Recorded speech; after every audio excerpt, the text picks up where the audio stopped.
On Drop Rate is a series where I can only receive an item within its wiki stated rate, but with a twist. If I receive the item before or on its rate, I get to keep everything earned during the episode, including the desired item. However, if I do not end up getting it, I have to forfeit all the loot earned to you guys, the viewers. Let's introduce today's challenge.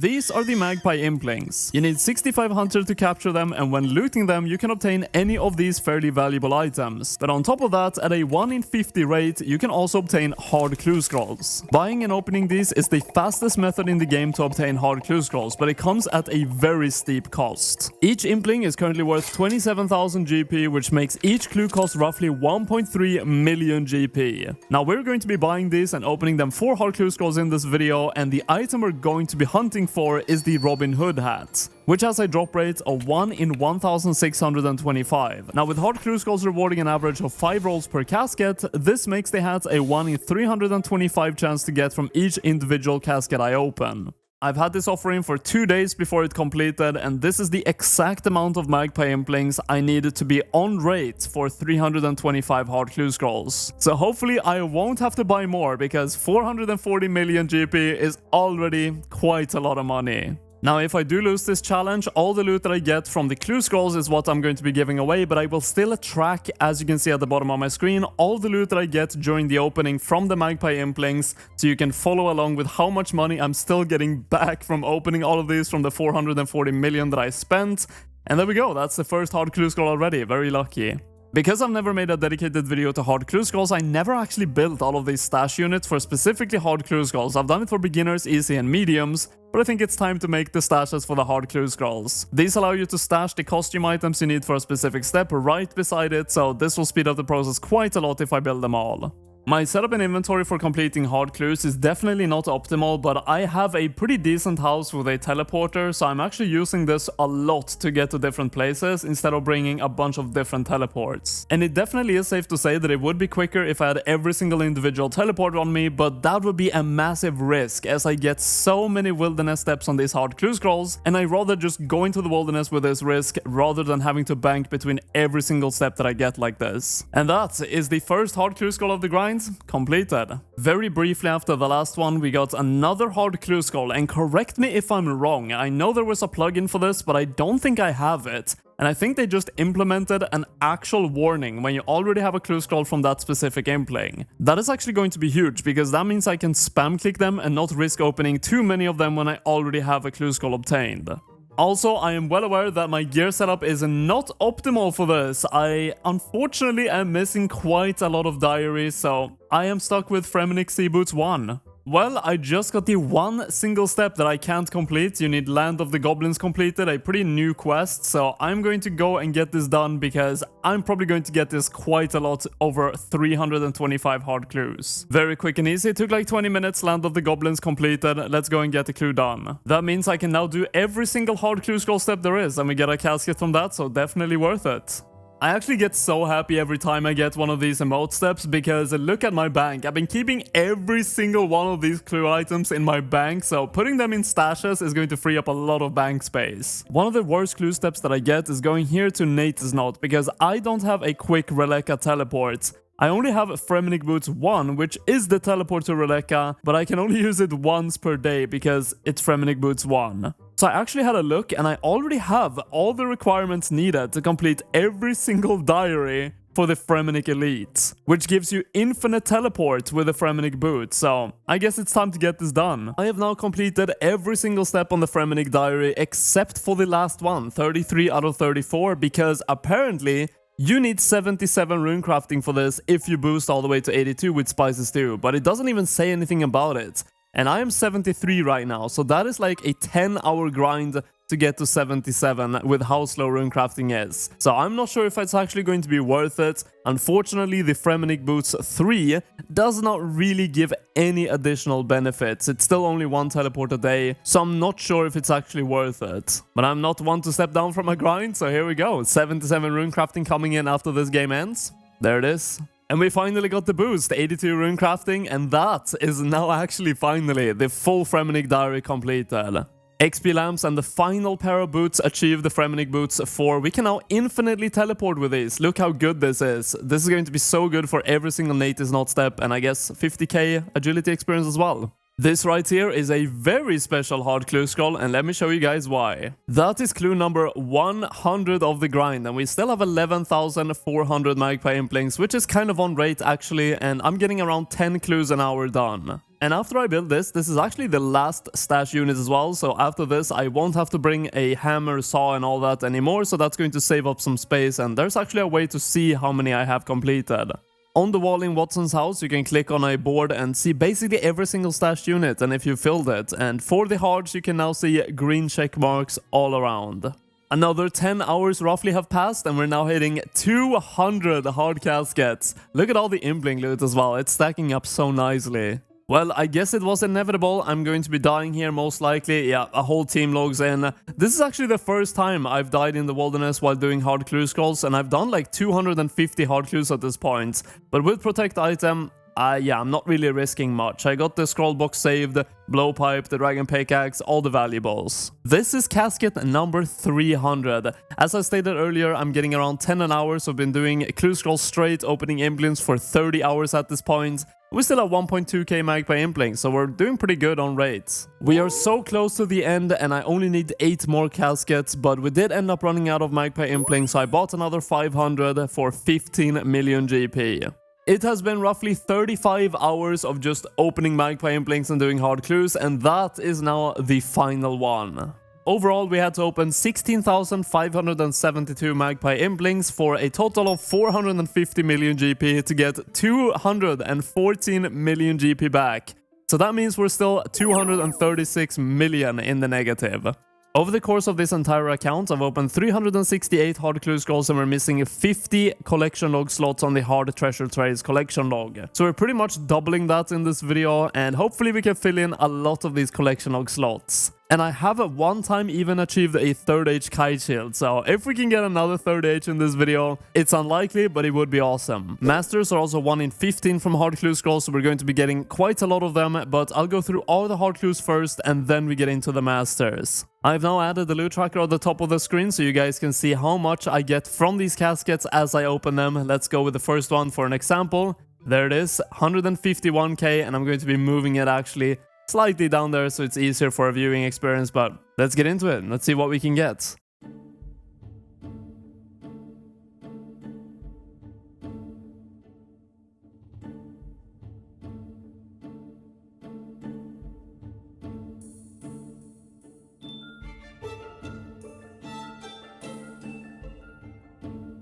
Oh my god, I just have to take a break here. 35 clues, we've got 6 masters.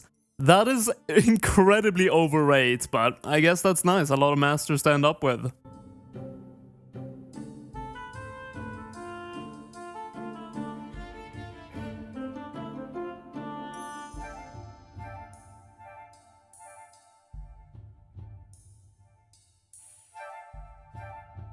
Did I just get a bunch of noted potions? I think that's ridiculously rare. It actually is, 1 in 16,250, so not quite the best drop I could get.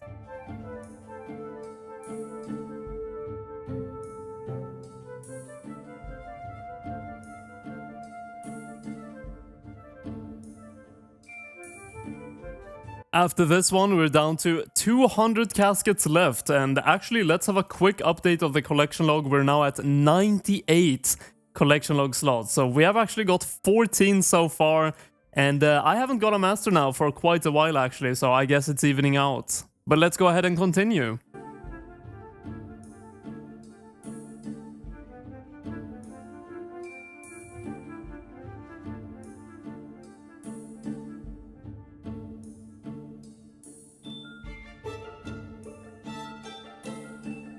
Oh, we actually got a very big casket here. Both Saradomin DI boots, which I actually got another pair earlier as well, and also a unique. That's 762k, best one so far.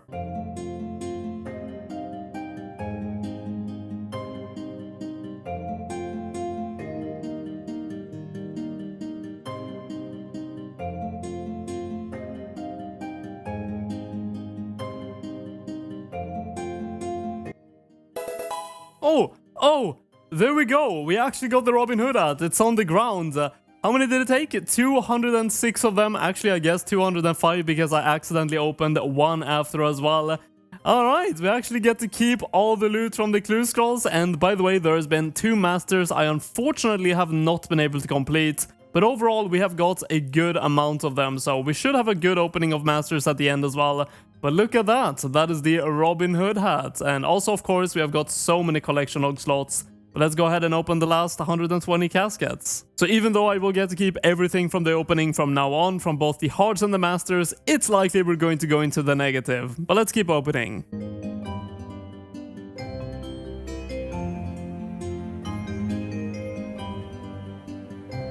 And we are down to the last 100 caskets, but of course, now it is all extra cheddar. I already won the challenge, and we have the Robin Hood hat equipped. Another master.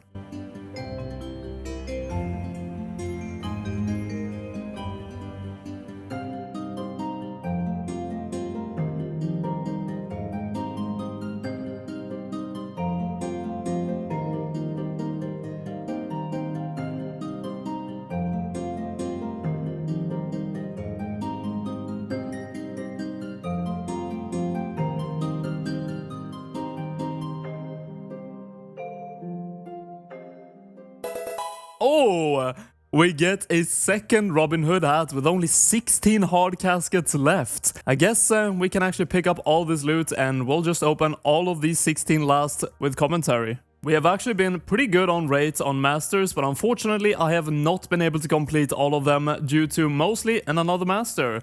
Due to mostly my farming level. I'm 73 and there's a step that requires 85 and I've got that quite a lot unfortunately, but not this time. Master completed, let's continue the opening and maybe get another master before we end this with the last 10 caskets. And we do. Another master completed, let's go for the last 7 hard caskets. Let's see if we get another, and we do, of course. And that is a stacked clue if anything. Unlikely to get another master, but let's see what we can get. Another collection log slot, and it's going to be really, oh my god, another ancient item back to back. It's going to be so interesting to see how many collection log slots I've actually got from this opening. And the last one is going to be no master. But that was some really stacked last clue scrolls, and we're now at 693 hard. Besides the 2 Robin Hood hats we got from this opening, we got 29 new collection log slots, so we're definitely inching closer on completing the entire hard collection log. And doesn't that look just great? Also, the list of loot was so extremely long that I have to show you guys on the side here. We made 42.8 million GP with an average of 132,000 GP per casket. And look at all this. I guess I'll go through it slowly so you guys can see everything. But quite a lot of loot, I have to say. The uniques this opening was actually above what I expected. And 22 masters as well.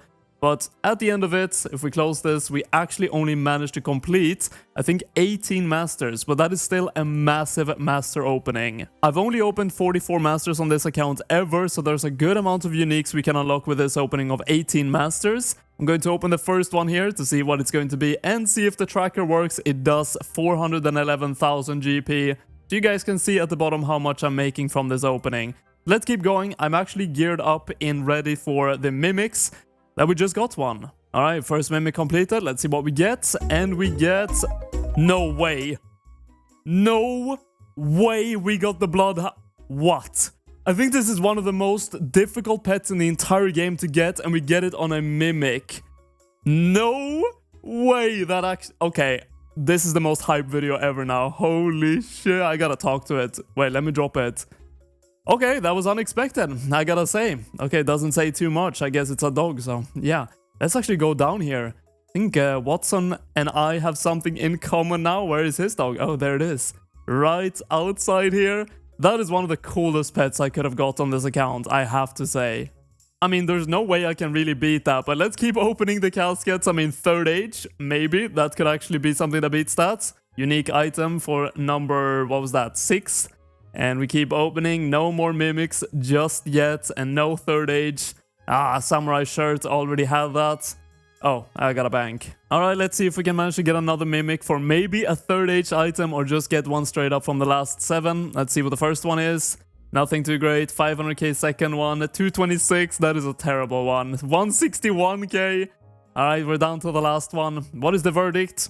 Nothing too special, but I'm happy with that master opening. Bloodhound is insane. So after opening 325 hard caskets and 18 masters, we lost 187 million GP. But luckily we did win the challenge twice over, getting 2 Robin Hood hats, so we get to keep the money, which is 48.9 million from all the caskets combined. And honestly, the loss of money is nothing to me compared to getting the Bloodhound. It is such a cool pet, and very few people in the game actually have it. These are the Revenants, one of RuneScape's most popular moneymakers. Killing these is very risky, however, as the caves housing these creatures are filled with PKers. Also, when scalding these caves, you do have a higher chance of getting rare uniques, so this is kind of a must, making you risk even more. Back in episode 17 of On Drop Rate, I hunted Revenant Dragons for an Ancient Crystal at a drop rate of 1 in 1467, but never ended up getting one. However, I am not giving up. I want another chance at Revenants, which means we are venturing back into these hostile caves to this time defeat up to 1613 Revenant Dark Beasts in the hopes of finally receiving that Ancient Crystal. When it comes to gear and inventory for this grind, this is what I'm going to be using, which is quite risky at 1.5 million if I die with Protect item and minus 15 million if I die and get smited. We have the loot tracker added to the bottom of the screen, and to keep it as accurate as possible, normally I would have my bracelet of Ethereum automatically absorb all the ether that drops from the Revenants to keep it charged at all times. But because I want a very accurate representation of how much money we're getting from these Revenant Dark Beasts, I'm not going to have that on for this video. So all the Revenant ether that we do get from these are going to be tracked on the loot tracker and added to the overall potential giveaway if I lose. We're quick with the teleport, but goddamn, it's been 7 KC and we've already been attacked. This is pretty much what it's like doing Revenants. It's just so filled with PKers. No way. Did he just get... Oh, it's not him. I thought he got the Thamron Scepter. I was like, no way I missed out on that. Never mind, baited. Someone else did. No way. Always when I run into loot, I have so much loot. He missed teleblock. I think I'm fine, actually. Oh, I turned on my wrong prayer. I wanted Augury on for the protection, but I turned on Piety, but we got away. Every time I run in for the loot, we were risking 1.5 million loot. The PKers always log in at that time. No way. I get teleblocked there. I'm so bad. I should have just teleported out as soon as I saw the name. This guy is Void Waker, Infernal Cape, full Arims, everything. It's not looking good. The downside is I don't really have a mage setup, so landing a freeze on him, I would have to unequip all my D-hide and try to land a freeze on him, and if he's using carols and all that, it's pretty much impossible to land the freeze and get a log out. Yeah, 60 Void Waker, first death of the grind. That is minus like 1.5 million in gear, of course, and I didn't have that much loot in my looting bag, so pretty early on the trip.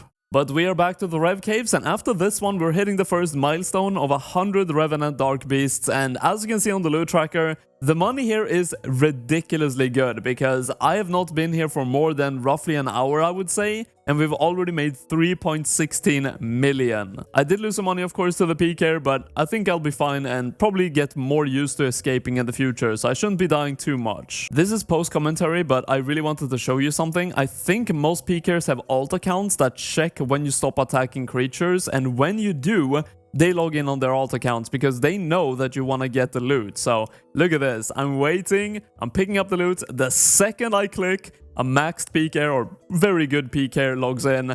And luckily he misses his first teleblock, so I get away. But basically every time I get PK'd, it's when I go for the loot. I guess after this one, we can get a bit of a rough estimate on how much money I'm going to be making on this grind if I do not get the crystal, because we are now 10% roughly done with the grind, and we made 4.5 million GP. That is of course with no uniques, so it might be even more than that, but it's looking like 50 million, 45 million, somewhere in that ballpark. So this is pretty much what I have to try and do when I try to land a freeze on someone. I have so bad magic accuracy with my range gear that I have to unequip everything, and that is super risky, of course, because I can take really a lot of damage when this happens. But I did land a freeze on this guy, but what I should have done was walked under him.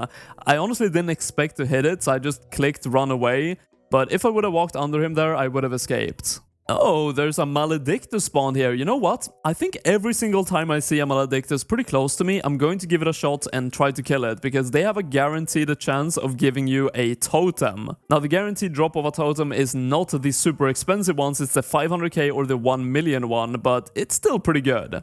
Of course, killing these is extremely risky because it's marked on the map where it is, so it basically drags all the PKers and everyone right to you. Okay, this guy is definitely trying to kill me. I think I can maybe stay here long enough to actually see what it drops at least, and after that I'll just have to bank with all my supplies. Hopefully it doesn't have teleblock though. I was here from the beginning, but I still didn't get the loot. I thought because I was here so early I would have got enough damage to actually be the MVP, but I guess not. I was kinda late to this one, so I don't think I'm going to get the loot, but I did get just completely free time to DPS. Nothing again. I do not think I show you guys my collection log, but for Revenants, I have been slightly lucky, you could say. 2.8k KC, got the Avarice, got the Craftsbow, a couple of totems, but of course, if we get the Ancient Crystal, that would be the best to keep all the money and also get a collection log slot unlocked. I honestly don't know the spawn rates of Maledictus, but I feel like I've been very lucky. I've seen 3 of them now in like what, 150 KC, something like that, and 2 of them have spawned right at me. No way, what? Oh, he hit my whole HP. I saw him running, but just a little too late. I didn't get my protection from melee up, but goddamn, another missed Maledictus. It might seem like I'm dying a lot, and it is true, but I've been attacked 18 times since I started this grind, and I've only died 3 times. Of course, that's 3 times too much, but I'm getting attacked very, very frequently here. Oh my god, yes, I finally got the freeze. He was on Arims. Oh, I've been trying to freeze him for the longest time. He doesn't have flowers either. I think we're good. Oh, I was wondering when this was going to happen. The first rare drop at 644 KC, 8 million. Oh my god, are you kidding me? No way that just happened. Okay, I guess we're risking the 8 million emblem. I guess the only thing we can try to do is get a freeze because this guy is an absolute unit, and I don't know if he has flowers, but hopefully he doesn't. Oh, we got the first freeze. We're so lucky. Can I just walk under it, please? Oh, do not have flowers, please. Please, please, please. Yes, I think we got away. Come on. Yes, we got away. 8 million secured. I should have just picked it up right away, but luckily we got away. 8.3 million looting bag. I can't complain about that. What? I hit 1 coin. You can get from 1 to 251 coins in 1 drop. And I managed to hit the lowest number. 1 singular coin. I thought these were good money. It is not quite exactly the halfway point, but after this one we are as close to it as we possibly can be on 806 kill count, and my prediction of getting roughly 50 million GP from this grind seems to be actually undershooting it because we got that massive relic, so it's looking more like we're going to be hitting 55 to 60 million at this point, which is quite a lot of money. Oh my god. What? Guys, get away from me! I thought you were a PKer. You got me. Dude, I had the biggest heart attack there. I wasn't ready for teleporting at all.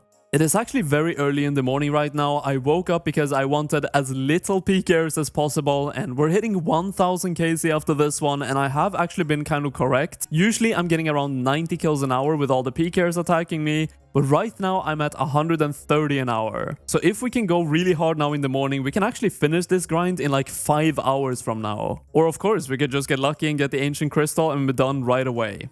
Oh, I just got back from banking, and there hasn't been a Maledictus in the caves for quite some time actually, so I guess I was just really lucky in the beginning, but let's see if we can get this one. I definitely can solo this boss if I don't get interrupted by any And just as I say that, a PK logs in. That is the big problem with this, because it's definitely taking quite some time to kill a Maledictus on my own, and gives a lot of time for PKers to get there. I am back, and it still has its half HP, but there's probably someone ready to come in and attack me as soon as possible, but maybe not. Yeah, that took me a whole of 5 seconds, and a new PKer, not even the same. There it is! We did it! We actually got the Ancient Crystal! 1077 KC. Oh, that feels so good. 2 Revenant videos on 1 singular item. And we finally got it. The collection log slot unlocked. And I'm not risking as much now as with the emblem, so we're taking it chill. I don't think a PK is that interested in getting an ancient crystal, but that looks so good in my inventory. It's such a cool looking item. So here we are. This is now 3,580 revenants total. Of course, 1,077 in this video, 1,400 roughly dragons in my last rev video on drop rate, and we finally have the ancient crystal. You would be right in thinking, what are these ancient crystals even used for? Because it's kind of a weird item and it's not very obvious. Well, I'm going to show you guys. If you build a superior garden in your player-owned house, you can actually use this to build a wilderness obelisk. When you have your superior garden built, go ahead and go to the middle of the room and build on the teleport space. And you can now see that there is an obelisk. If you have 4 ancient crystals, 80 construction, and 4 marble blocks, you can now build one of these massive obelisks in your house that lets you teleport to a bunch of areas in the wilderness. As you can see, it works exactly like the ones in the wilderness, so this is super useful to have. Now to end the video, I want to go through some very brief stats. I was attacked 31 times, meaning every 35 revenant I killed, I was attacked once. Out of these 31 times, I died only 5 times, and in loot and my gear, I lost a total of 10.5 million. So out of 36.6 million GP, I still made 26.1 million. But because of the supplies costing a bit as well, I roughly made 20 million GP pure profit. So for something with very low requirements, it's definitely one of the best moneymakers in the game. In today's episode, we'll be hunting down the upgrade item required to make the highest prayer bonus boots in the entire game, the Drake's Tooth. This item combined with the holy sandals obtained from medium clue scrolls creates the Devout Boots, which has a prayer bonus of +5, which is extremely high for a pair of boots. The Drake's Tooth is dropped from drakes at a drop rate of either 1 in 2,560 off task or 1 in 512 on task. So because this item is so much more common on task, we're heading over to Konar, our favorite Slayer Master, as she has the highest probability of giving me the Drake's task. Alright, let's see if we can get extremely lucky and get Drakes on the first task of all tasks I'm picking up this video. And the answer is, we cannot. Unfortunately, I don't have a massive stack of Slayer points, I only have 278, so tasks like Cal fights I'll have to do, and the ones that I'll skip is the really long ones. 162 Hydras, yeah, that's like a couple of hour-long tasks, so that is definitely one I'm skipping. Of course, also on these Slayer tasks, I will be getting these Brimstone keys, and I will keep track of how many I'm getting, and at the end of the Drake grind, we're going to be opening these as well, and include that in the potential giveaway if I do lose the challenge. But regardless of what, we're going to be looting them and see what we can get from them. There's actually quite a lot of cool items to get, so it's going to be hype. Additionally, when running through these tasks, I am using the Expeditious Bracelets. These have a 1 in 4 chance to count 1 kill count as 2 for your Slayer task, essentially increasing the speed by 25% on tasks that I do not want, aka not Drakes. Oh, we got the first Drake task, 103 of them. That means with Bracelets of Slaughter, I might need an overall of 3 or 4 tasks. The gear and inventory I'm planning to use for this grind is this right here. It's actually not too expensive of a setup, and on top of that, I am for the first time ever trying the Void Waker, because the Drakes have pretty high defense and the Void Waker can never miss. So using the special attack on a non-drop rate grind for the first time is going to be very exciting. And we have officially begun the grind. We have 1 KC on the counter, we have the cannon down. It is not multi-combat, so the cannon can only shoot 1 monster at a time. But it's good enough, it's going to increase the DPS by a bit, and let's actually give this Void Waker a try. It should hit like an absolute truck and always guaranteed 36, and the second one 35. That can definitely hit way higher. I think we can hit like 70s max. There's one thing that makes Drakes actually kind of bearable as a Slayer task, and that is the extended Super Anti-Fire. It completely nullifies all the damage from the Drake's special attack, which is a fireball that lands under your feet and hits you for multiple times. Without this, you would have to avoid it every single time, but with it, you can pretty much AFK and take barely any damage. I just kind of realized that Drakes drop high alch kits. Look at this, fire runes, nature runes, and it drops rune items that you can alch, so I didn't even have to bring my rune pouch, I guess. I would have everything right here. Oh, we have the first superior, look at that, Guardian Drake, that looks so cool. I actually have never killed one of these, I think, maybe a very long time ago in that case. I'm not sure how hard these are going to be, but yeah, that's so cool. Oh my god, how do you even avoid that? Maybe I have to step back or something. Yeah, that is the way to avoid it, so not that difficult. And that's it. What is the first superior going to give us? Absolutely nothing, but we did get 7,000 Slayer experience for that, so always nice to see. But that is the end of the first trip. 44 drakes. We're not counting in the superior.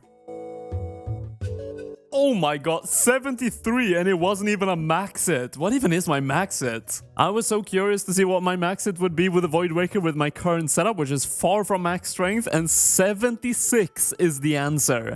If I would be in like full Torva, max strength, everything, I could hit easily over 80 damage with a Void Waker. And that's it. After this one, we're hitting 100 KC for 792,000 GP earned so far, so roughly 8,000 GP per kill. Also, we haven't seen any unique at all so far, none of the 2 items you can get, and also no hard clue scrolls, so hopefully we can see one of these very soon.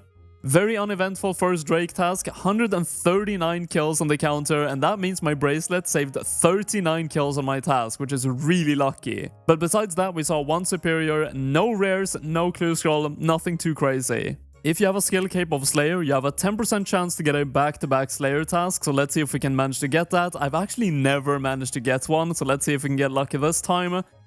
Nope, we cannot. Oh, there it is, 87 drakes, not as big as the first task, but didn't take too long to get the second one. Honestly, I'm kinda surprised, with 245 KC done, second task completed, pretty much halfway done with the entire grind of this video. I am surprised I haven't seen a single hard clue scroll yet, and on this rate of kills, we should have seen at least one of the uniques. If not the Drake's Tooth, we should have seen the Drake's Claw. So hopefully the future tasks are going to be better. Come on, Slayer Cape, can we get a back-to-back just one single time? Ah, never lucky, man. I was sipping my morning coffee. That's a good start to the day. 81 drakes, let's get on it. You might be thinking, why am I using these weird grey boots instead of the primordial boots, the boots of a brimstone? Well, because I don't have the Karen and Kebo's Elite Diary completed, I need 85 farming for that, and I am quite far off at 73.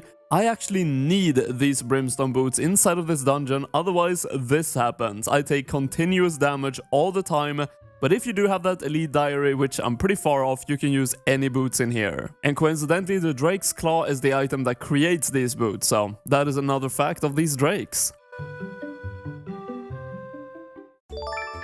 Oh, there it is. Oh my god, this was such a weird on-drop rate challenge. We got the tooth first out of anything. No hard clue scrolls, no Drake's Claw, we got the Drake's Tooth, 259 KC, and oh my god, whoops, I killed one too many. That's kind of unfortunate for the loot tracker, but 260, I guess 259 completed the challenge. I was actually very lucky with Drake's tasks. They are very common from Konar, as stated in the beginning, but we only got 3 Brimstone keys from all the Slayer tasks between, and we get Gold Ore, and we get Uncut Rubies, and the last one? Oh, Runite Ore, not bad. That's like probably 250k worth of loot, maybe a bit less than that. And now finally, we are actually going to be using the Drake's Tooth we just got. I bought some Holy Sandals, and let's combine them to make the best prayer bonus boots in the entire game. Let's see the animation. Oh, it looks pretty boring, honestly, but there it is. That is the Devout Boots. Let's go ahead and equip them. Plus 5 prayer bonus is actually useful in so many areas. Even in the Inferno, a lot of people are using these boots, so they definitely have a lot of uses. You can also use them on Slayer tasks and really anywhere where you need prayer, which is pretty much anywhere in the game where you don't need that extra strength bonus, ranged bonus, or the magic bonus from the other boots. So, Drakes, are they actually worth killing if given on a Slayer task? If you're looking for any of the upgrade items, the Drake's Tooth or the Claw as an Iron Man or the collection log, they are absolutely worth killing, as the upgraded boots are extremely useful. Besides that, however, even with the Dragon Hunter weaponry, these are fairly slow to kill and doesn't reward much in terms of money. Luckily, because of the super anti-fires, they're fairly AFK-able, so if you want to save your Slayer points by not skipping any tasks, it's a slow but relaxing task for higher level players. This is the Evil Chicken outfit, one of the most difficult sets to obtain in the entire game. Each piece has a 1 in 1200 chance to be received when offering a bird egg at the nest altar in the Woodcutting Guild, making it overall 1 in 300 to loot any piece. So in this episode we are going to collect 300 of these eggs in hopes of looting any of these pieces. What makes this so hard to obtain is because until recently there were only 3 ways of getting your hands on these eggs, and let's just say they were not great. The first method is birdhouses. Every 50 minutes you can loot 4 birdhouses, and at my hunter level of roughly 80, daily, I will obtain on average 8 total nests per round. Now the math for the odds of getting nests is pretty complicated and will be written out in the description, but to put it simply, if you do birdhouse runs without missing a single minute, you should get 1 egg every 3.3 hours, making 300 eggs from birdhouses a 1000 hour grind. The second method is the Kingdom of Miscellanea. Maintaining an upgraded kingdom with high favor and funds at all times will extremely slowly generate very few but some eggs, making it a good passive income of eggs that is very easy to maintain.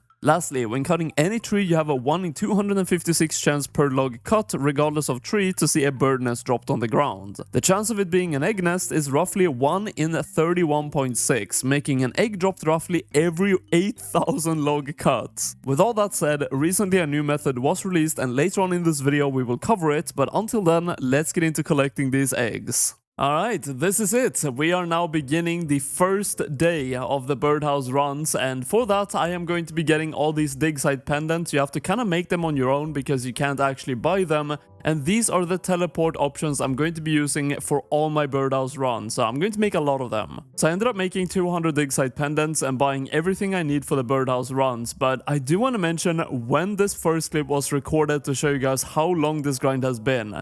The first clip was recorded 2022, November 23rd. That is over a year ago. But it is now time to head over to Miscellanea and get my kingdom running for that passive income of eggs, which is going to be essential to save as much time as possible. I have not been here in the longest time, so I had to get 100 approval rating, and then I realized I have not completed Royal Trouble.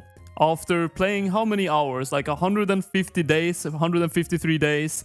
I need to complete this quest right away. And there it is, Royal Trouble completed, so we should have 50% more resources to use now. And there we go, the idol is maxed. We're going to be depositing 10 million GP, so I don't really have to care about it at all. Let's see if we can do that. Oh, 7.5 million is the maximum. And then we're going to just max out on wood, and then I guess the rest on maybe mahogany, hardwood. I'm not sure if this even gives a bird nest, but I think this is good enough. But it's time to build the first birdhouse of the entire grind, so let me go through the process real quick. You have these magic logs, at least for my level. You can also do U logs and a bunch of other logs for different levels.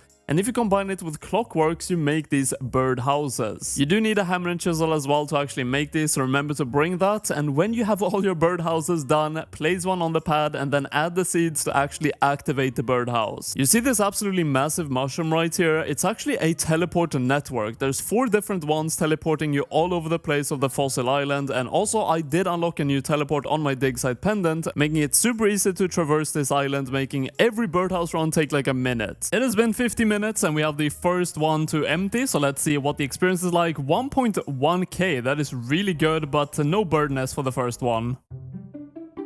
Oh my god, that was so many bird nests, but still, unfortunately, no eggs. Getting 300 of these is going to be quite something. Might as well just check the last one as well in the same clip.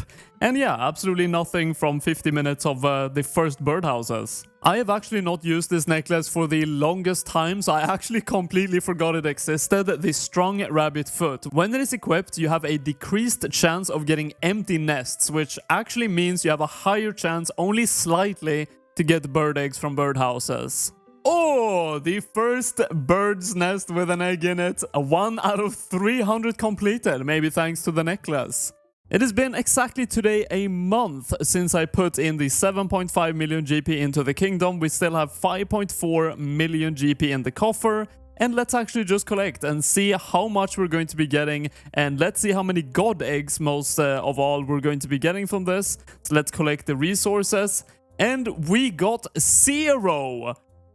We got 0 in 1 month. Another month has passed. Let's collect the kingdom again. Please just not 0 this time, please. Oh, we got, how many is that? 8 bird eggs. Okay, so 8 bird eggs in 1 month. If that is good, this is going to be a tough grind. I've actually kind of been slacking with bird runs in the past month, but we have another month completed.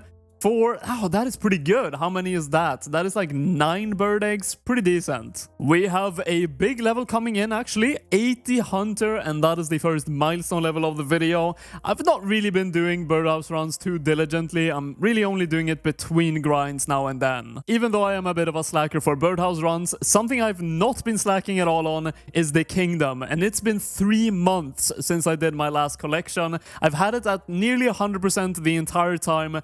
So let's collect 8, 6, and 14. That's a good amount, but for 3 months, god damn it, man. I kind of realize I have to do a bit better with my birdhouse runs because it's been 6 months of recording clips casually for this video and I only have 56 eggs right now. I need like 6 times that. It has been another 4 months of collecting miscellanea. This is the longest one so far. I'm expecting a lot here. Hopefully we're going to be getting a bunch of eggs. Let's go ahead and collect the resources. Oh, okay, what is that? 28 eggs. That is like 10% of all the eggs I needed in 4 months though. There has been a massive update recently with forestry where there's a bunch of events that can pop up randomly when woodcutting with other people. And apparently, one of them actually gives a guaranteed bird egg, which has revolutionized the method of collecting these. So let's give it a try. Oh, we got it. We got the event after 65,000 woodcutting experience, so it didn't take that long. And what you have to do now is you have to just participate in this event. You cut the entling's hair depending on what it requests, and you should see a bird. There it is. That's the bird egg, or the bird nest with an egg in it, and that didn't even take that long. That's crazy. I really need to try this more. No way. Dude, that was 5 minutes! 5 minutes between 2 of these events! Maybe I was just really lucky. I don't know how frequently these should spawn. But if I can get 2 bird eggs in 5 minutes... There it is, second one. Oh my god. This might make the grind actually possible. I actually got information that doing this at Draenor is probably the best idea as the events spawn more frequently the more people there are, and there's just a lot of people here. Apparently, there is also a clan called Forestry CC which calls out in different worlds and different places when the Entling event actually occurs. But because I kind of want to AFK this, I'm just going to be doing it at Draenor here and not really use this friend chat as it seems to be pretty quick anyways by just AFKing. Also, from all my anime-infused bark that you get from these events, I'm going to be buying Twitcher's glove charges. These basically increase my chance of getting a specific bird nest, so I'm of course going to be picking egg by I think 10%. So it's not a massive amount, but it's anything that helps. I have now been AFKing for pretty much an entire day of woodcutting, and I've gained nearly 600,000 woodcutting experience, and I have 12 eggs in my inventory. That's like an entire month of miscellanea, or even more sometimes. And on top of that, I even missed some events, so I could have got even more than this, and of course I could have event hopped as well with a clan, but I'm a bit too lazy for that. I enjoy my AFK, and I'm not complaining about the woodcutting experience as well. We are still doing some birdhouse runs in the background, and that is now 82 Hunter. We have got a couple of levels now, only through birdhouses over time. And with this event being done, we are now hitting actually a pretty monumental milestone for the grind, and you can see how much woodcutting experience I have now collected. 1.8 million woodcutting experience at Willows. So it's definitely still taking a good amount of time, but this is vastly quicker than what I was doing before with birdhouse runs and miscellanea. But that is now, if I add all of these to the bank, 200 eggs collectively collected, and that is 100 left only to go. So I actually think with this method, I can finish this within a week. It has been 6 days since the last clip, so I guess I was kind of accurate, but that is now 94 woodcutting and another 2 million woodcutting experience collected. And if we go to the bank and put these 4 eggs in, that is going to mean we are only 6 eggs away from actually completing the grind. 101 red eggs, 98 green, and 95 blue. And that means 94 woodcutting will be the last level we end at, and I got 6 woodcutting levels from just this grind, and I've basically just been AFKing this for the past week, and it's been very chill and nice. That's it. That's the last one. 300 eggs have now been collected. I wanted to end it where I began it at birdhouses. We ended on 82 hunter and 94 woodcutting. Good amounts of levels gained from this grind. Let's head over to the bank and see those 300 eggs. Yo, I didn't even think about it until now. Look how even this egg collection is. 102 red, 100 green, dead on, and then 98 blue. If I would have got 2 more blue and 2 less red, we would have been exactly on rate. Now, of course, before we can even offer these to the altar, we have to loot all of these nests, and look at this. This is such a satisfying thing. After collecting these for so long, finally getting to open these nests is cathartic, to say the least. I actually don't know if I've ever offered an egg on my main account to this altar, and that goes then without saying that I've not got any of the evil chicken outfit pieces on the collection log. We have now also added the loot tracker at the bottom of the screen, but I'm not even sure if it works on this altar. Let's just try on one first egg before we really get into the loot. And it does not seem to actually track it, but at the bottom there, oh, it's automatic. We have now done 2 offerings, and it tracks at least here, so I guess we can remove the loot tracker. The last thing I want to say before we really start looting all of these eggs and seeing if we can win this challenge is that I want the stakes to be high for this one. It was a year to collect all of these eggs, so the stakes has to be high. If I don't end up getting an evil chicken outfit piece, I'm going to be giving away 100 million GP, as there wasn't really a good way of tracking loot for this one, so I think it's only fitting I give away a massive amount for the high stakes. But with that said, let's get into it.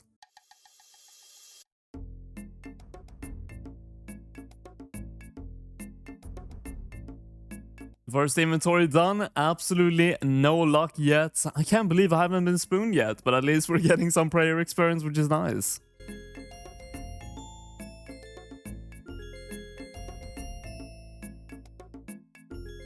We have now passed over 50 eggs offered to the altar with nothing just yet, but when I'm offering these to the altar, all I'm thinking is every single inventory of these eggs is just so much time spent collecting them. As it took 1 year to get 300 of these, of course a lot in the end got faster because of the new woodcutting forestry method, but before then it took me like 8 months just to get the first 120 eggs. So without the new forestry method, each of these inventories could be weeks or even months of time spent collecting them.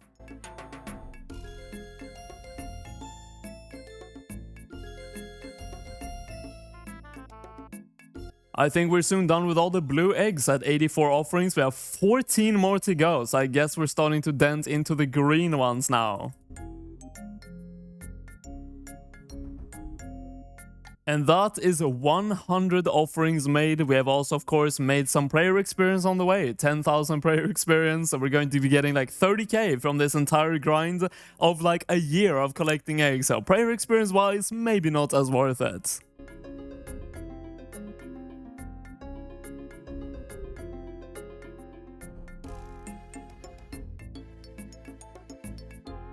Oh, I had no idea. Look at these birds coming out of the nest. They are the same color as the eggs I'm offering. Or at least I'm assuming so, because I didn't even notice it until now. I brought 1 red egg just to try it out. Let's see what happens. They are indeed red birds. That is really cool.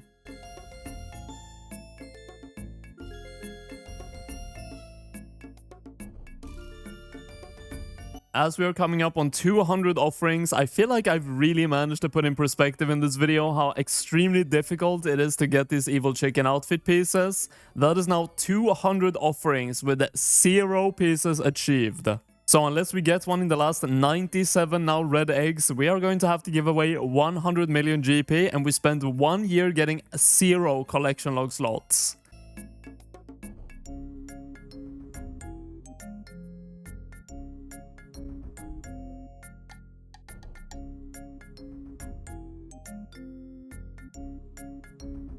Man, I gotta be honest, this is kind of depressing. We only have 48 eggs left to go, 2 inventories pretty much, actually less than that, and we have got nothing, so it's not looking good.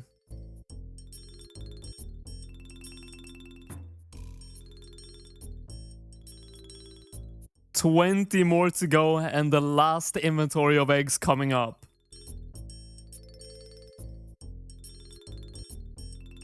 I guess this is it. The verdict is going to be in just a couple of seconds here if we're going to be losing 100 million GP to the giveaway, as well as wasting basically an entire year collecting these eggs, as the drop rate of these items does not increase by offering more of these eggs. So let's go ahead and do the last 3 now. 2, 1, last egg. What is the verdict?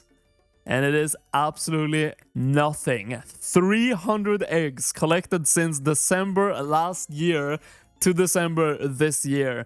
And we got nothing for it, except losing 100 million GP. And you know what the worst thing about this grind is? That the evil chicken outfit is not even expensive. I just bought every single piece for not even that much. I spent 4 million and we got back 2 million. So I basically bought the entire set for less than 2 million GP. Of course, it's not as good as just getting it yourself. That actually unlocks on the collection log, but it is kinda sad that such a rare item set is very cheap. A new quest, the Defender of Varrock, was just released into old school RuneScape, and with it came a new monster to defeat, the Armored Zombie. These creatures are level 85 combat and have a max hit of only 8 and are by no means a difficult foe. However, they do drop a new item called the Zombie Axe, a battle axe requiring 65 attack to wield and is placed in strength between a dragon scimitar and the Abyssal Whip, giving Iron Men primarily, but also main accounts, a solid melee weapon choice before hitting 85 Slayer. And it has a drop rate of 1 in 800, so let's complete the new quest and defeat up to 800 armored zombies in hopes of receiving the new Zombie Axe. First things first, we have to complete the new quest, Defender of Varrock, and I actually miss one single requirement for this. What lies below? So let's go ahead and do that first. Oh no, how am I going to beat an old man in a fight? This is a disaster. But in the end, we managed to make it through the fight, and that is the What Below's quest completed, for some nice experience as well in the war skill in the game. Look at those. Those are the new NPCs, the Armored Zombies. I will get a better look at them in just a bit after we complete the quest, so let's do that first. Oh, look at this Easter egg. They put someone in who had to level from 98 to 99 rune crafting. But there we go. That is the Defender of Varrock completed, 15k smithing, 15k hunter, and now we can actually get into the real grind of the video. It is a multi-area, but you can actually not use a cannon here. I brought it just to show you guys that it says a strange magical force won't let you set up a cannon here. Also, this is the gear I'm going to be using. I'm not entirely sure if it is the best one you can go with, but I've heard the Venator bow is extremely good here. Also, the way I'm getting to the zombies is by using the Lumberyard teleport in my Master Scroll box, because this is where you get teleported to, and the dungeon is right up here to the north. I'm not sure if it's the fastest, but it definitely works good enough. But let's go ahead and actually start this grind now. We have the kill tracker started, auto-retaliate on, and these kills should be very, very quick. You can see how good the Venator bow is here. It just bounces off multiple of them, and racking up 800 KC honestly should take barely no time at all. But I guess we'll time it and see how long it actually takes, and that is the first loot of 161 GP, and we're already up to 2. You know, as these monsters are primarily, in my opinion, the focus for Iron Man, because getting an Abyssal Whip on a main account, you can just buy it from the Grand Exchange. But for Iron Man, you have to actually get 80 Slayer minimum to then boost with a pie all the way to 85 to try to get your own Abyssal Whip, and these are way more accessible than that. And because of that, I kind of judge the loot depending on how good this is for Iron Man, and they do drop a bunch of herbs, and on top of that, also planks, and planks can be kind of tricky to get on an Iron Man. So not only are you going to get a really good melee weapon while doing this grind, you're also going to get some really good supplies. And they seem to be very AFK-able, even for lower tier accounts, because when I ran past here, I saw a lot of people here with lower tier gear setups kind of AFKing it, protect from melee on with dragon scimitars and all that kind of stuff. So seems like a grind you don't have to focus too much on. But we definitely have to do some rebalancing of my supplies. I have to teleport out now. I'm out of food, but we got 85 kills in 8.5 minutes almost exactly. That's a very nice and even number, and that means we're getting roughly 10 kills per minute, which means that with this gear setup we're getting 600 KC an hour, which is very quick. This grind is going to be over in less than 1.5 hours. Oh, look at this guy. This is probably actually a better setup. Full proselyte with magic and blood barrage. Definitely more expensive, but that's kind of the same as greater necreals on a slayer task. Might have to try that. Now, meanwhile, it's true that they do drop some nice stuff for Iron Man. When it comes to monetary value in this, these are not very good. We're nearing 150 KC, and the average drop so far is worth 963 GP. So if you're going here to make money, maybe you can make some from the new weapon, and hopefully we do see one drop, but other than that, you are not really going to get rich from killing these. You know what, I had to give the magic method a try. This is the gear setup I'm using, and we also have a saturated heart boosting us all the way to 112 magic. And I can already see that food is not really going to be a necessity here, but Blood Barrage is quite expensive. Every single cast is 4 Death Runes, 4 Bloods, and 1 Soul Rune, so definitely a lot more costly, and with the money that you make here, we are definitely losing money here by quite a bit, probably. But of course, you can get these as Slayer tasks, and if you are a bit of a higher tier player and you just want to AFK these and have a chance of getting that tier 65 weapon at the same time, this is probably the prime method of doing it. And of course, you can get clue scrolls from these as well. Unfortunately, I have no idea how rare this is, because the drop rate of this on the wiki is unknown at this current point because of this creature being so new. But of course, as always, I will complete these at the end of the grind and open all of them at the same time. Oh, we got it! Let's go! There it is! The broken zombie axe on 344 KC. Also a collection log slot. I actually looked through the collection log before, but I couldn't find it on the Slayer tab, so not sure where exactly it is. So if it's not in the Slayer tab, which I assumed it was because the warped creatures, the warped scepter is here, it's probably in miscellaneous. Can I find it anywhere here? Yes, there it is, the broken zombie axe at the bottom of it. And it's actually called broken. You might wonder why. It's because you have to repair this with 70 smithing. So for all the Iron Men who actually are going to grind this out, you do need 70 smithing to be able to use it. At any point we're going to be smithing anything significant, I always go to the Varrock Anvil, the classic, so let's go ahead and do that right now. Luckily I have over 70 smithing. Let's see if we get any smithing experience for this as well. Yes, we do. 500, and that is now the repaired, fully equipable zombie axe. One-handed weapon looks pretty good, honestly. 105 slash, 90 crush, and that juicy 107 strength bonus. Now, the axe is a one-handed weapon, so you can use a defender with it, just like the Abyssal Whip and the Dragon Scimitar, which is most likely the best two weapons to compare this one with, as it should be placed between them. Now, one of the main differences, though, is that the attack speed of the axe is 3 seconds, meanwhile the other two is 2.4. But with no gear, no boosts, no prayer, no nothing. Let's see the max hit of these weapons. Dragon Scimitar is a 24, Abyssal Whip 26, and the Zombie Axe is a 31. That is a substantial difference, but I do think it's supposed to be worse than an Abyssal Whip, but definitely a very good weapon in between.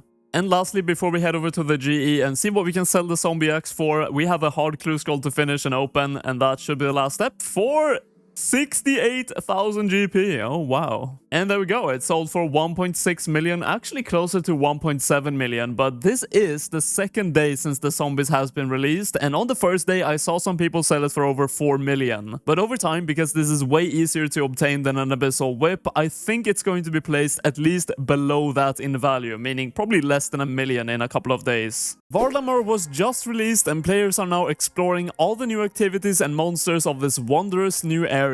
And in this episode of On Drop Raids, we are taking a look at one of the new Slayer creatures introduced with this update, the Sulphur Naguas. You'll need a Slayer level of 48 to defeat these, as well as the completion of the Twilight's Promise quest and having at least started the Perilous Moon quest. And on the drop table of these creatures exists a very interesting new weapon called the Sulphur Blades, which uniquely deals 2 hit splats of damage each hit, as well as dealing 15% increased damage against specifically Sulphur Naguas. This weapon has a drop rate of 1 in 500, so today let's defeat up to 500 Sulphur Naguas with the goal of receiving the Sulphur Blades. These creatures' weakness is Crush, so this is the gear setup we're going to be using. Of course, extremely overkill for what these creatures are, but as I have the budget for it, this is the gear I'm going for. But overall, these creatures have very low defense, so any decent Crush weapon will do. I do not believe this is going to work, but I do have to give it a try. I'm bringing a cannon to see if I can actually place one here, because of course, that would be some extra additional DPS on this grind.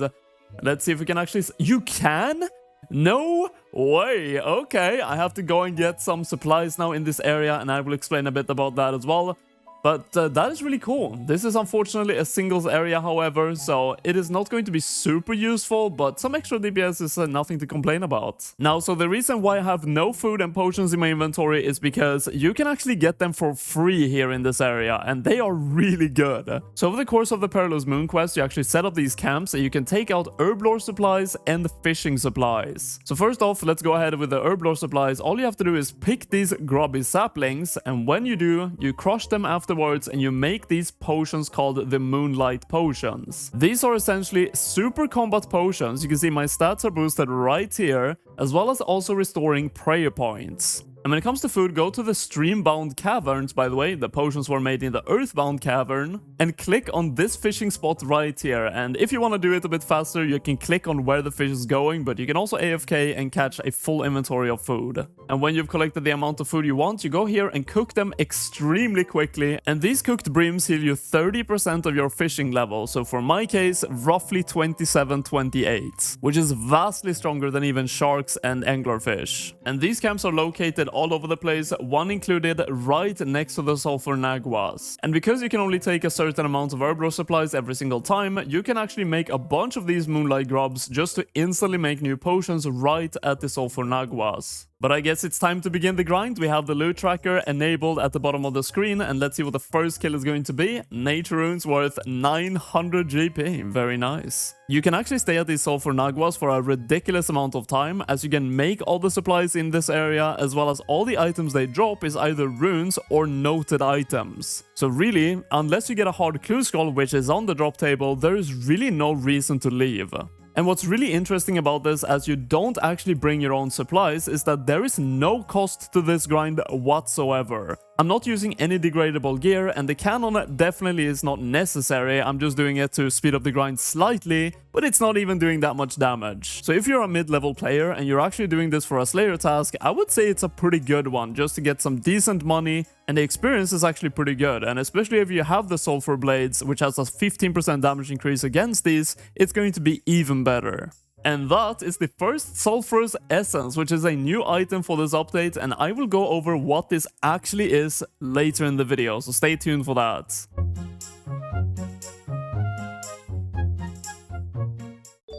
Yo! No way! What? We already have the Sulphur Blades! 29 KC in 1.14 million GP. Okay, well, I guess that was the fastest on-drop rate we've ever done. And that should be a new collection log slot in the Slayer tab, which I'm actually getting kind of close to completing at this point, which is kind of cool. If we go all the way down here, there they are, the Sulphur Blades. Now, these are two-handed weapons, so you can actually not use them with a defender, but let's go ahead and use them. Oh, those look so good, man. We will have to try these out on a dummy, and you know what? I'm actually going to give them a try on these Sulphur Naguas right away. 20-0, 6-23. You see, they hit twice every single time. That is a really cool mechanic, and they of course have 15% damage increase against these Sulphur Naguas now. I guess it came way earlier than expected, but now is the time I'll explain the Sulphurous Essences. If you talk to this guy right here, which its name I'm not going to pronounce, you can actually turn these in for rune crafting experience. I found some essence while fighting the lesser Naguas. Yes, let's go ahead and hand it in for 500 runecrafting experience. And that means 50 experience per essence, and you can get from 6 to 10 per drop at a 1 in 32 drop rate. That means on average, every single Sulphur Nagua you kill, if you get 8 on average on a drop, is 12.5 runecrafting experience. That means you roughly only have to kill 1 million Sulphur Naguas to get 99 runecrafting. Not too bad of a deal if you ask me. Before we part with these beautiful weapons, I do want to mention why they are actually going to be so useful for new accounts / new players in this game.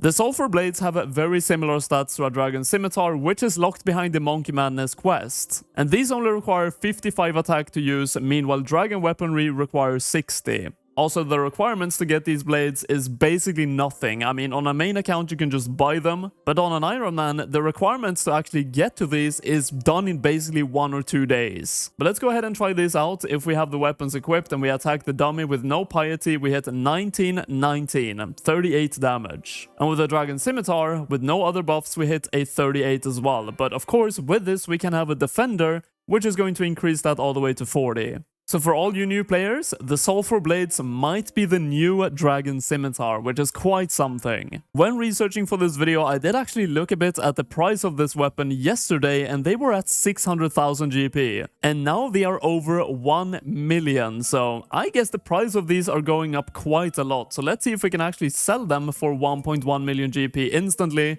And it should happen. Yes, it did. 1.1 million, and we got exactly that. I guess there's not that many people actually killing these, but I suppose people are kind of realizing how good these weapons actually are for mid-tier players. Also, I do have to say that I think these weapons are some of the coolest ones ever put into the game, because I'm a massive rogue fan in different games, and these really hit that itch for me. The Wilderness recently had a massive update that, amongst other things, introduced a new creature to the game, the Undead Pirates. These are low-level monsters ranging from level 22 to 34 and are located at the Chaos Temple at around 11 levels deep into the Wilderness, and brings with them a few new unique items, as well as being the first monsters in the game to drop Laren's keys off task. The new uniques are a zombie key, which opens a chest inside of a pirate ship on the eastern shore of the Wilderness. Adamant seeds, working as pretty much a reverse mithril seeds, allowing you to instead path east after planting instead of the west from mithril seeds. And lastly, the teleport anchoring scroll, which is honestly such a dream come true for so many Slayer connoisseurs. When read, this scroll will permanently make you immune to the constant displacement teleport spam from the Elder Chaos Druids and Abyssal Demons thrust upon your character.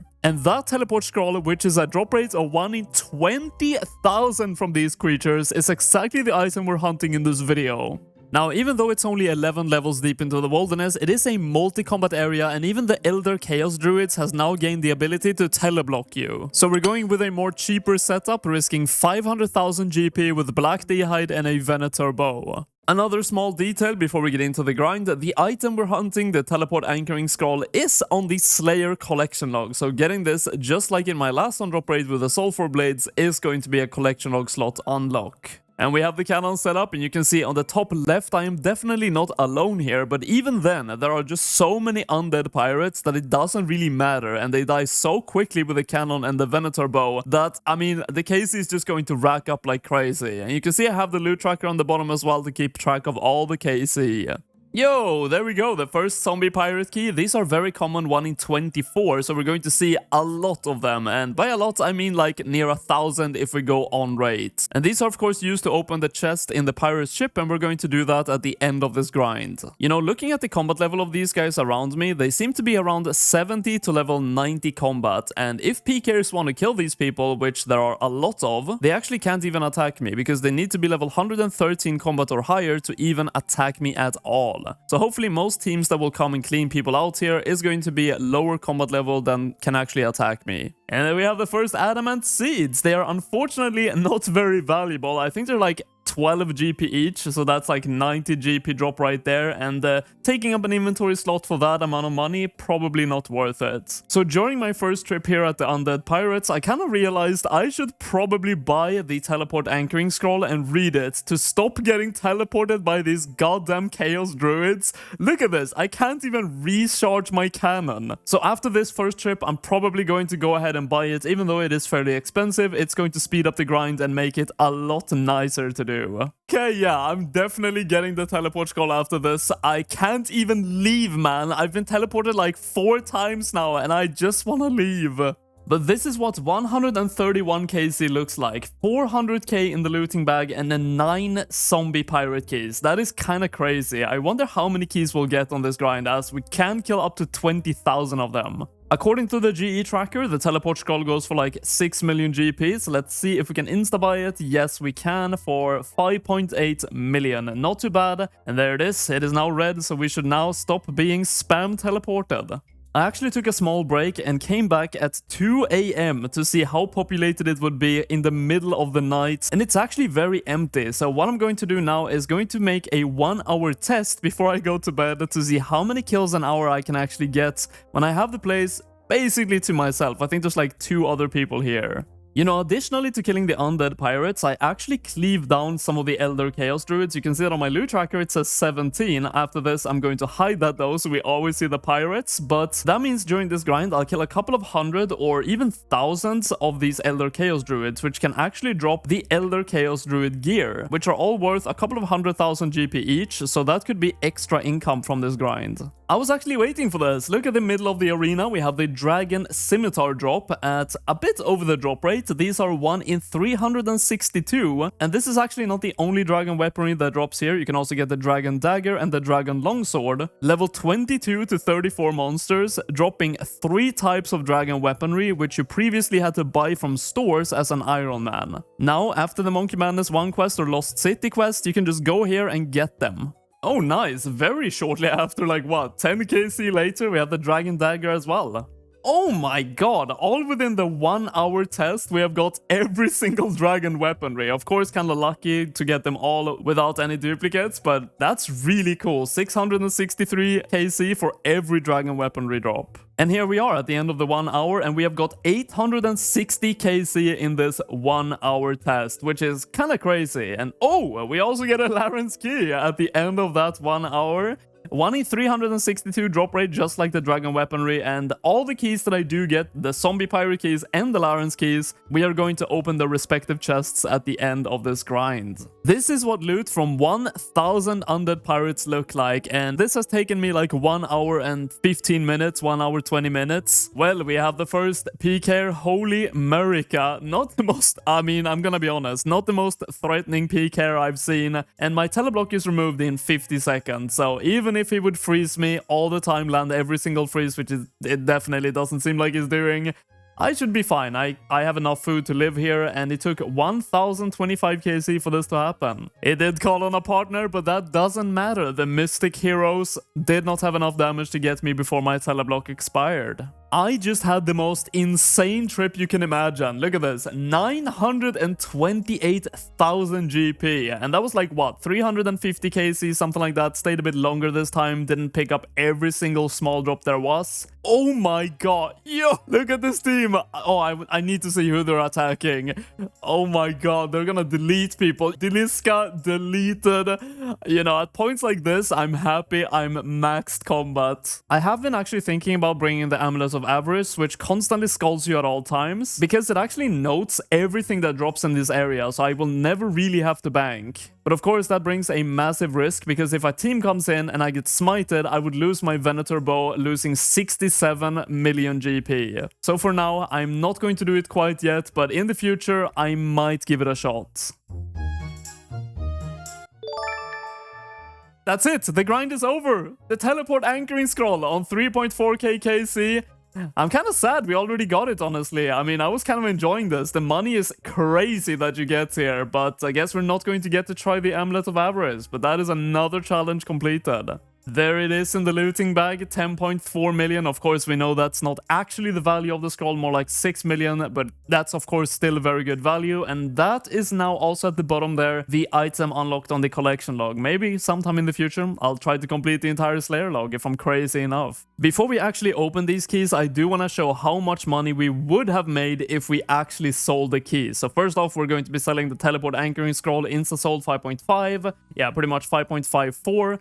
And now these keys, the Laren's keys, would be worth 1 million GP roughly, and the zombie keys, if we click on these, it says they're 8k, but according to the GE tracker, they're going for 30k. So these alone would be like 4.5 million GP. But we're of course going to be using these, and there is a possibility we actually profit from doing that. So let's see what will happen. Because we have so few of them, let's start off with the Laren's keys. And of course, for the big items here, we have the Dagon High items, which in my last on drop rate on these Laren's keys, I did get 4 robe bottoms and 3 hats, but no tops, so hopefully we can see one of those in these 7 keys. Does unfortunately not seem like we're getting one of them. No, we did not, and we really didn't get anything too good except the Dragon Dart tips, but 600k, so we kind of lost like 300k on opening these keys. Now it's time for the big opening. We're going to be doing the Zombie Pirate keys, and we're going to bring 75 for the first trip and then 78 for the second one. I don't want to risk all of them in the same trip in case I do die.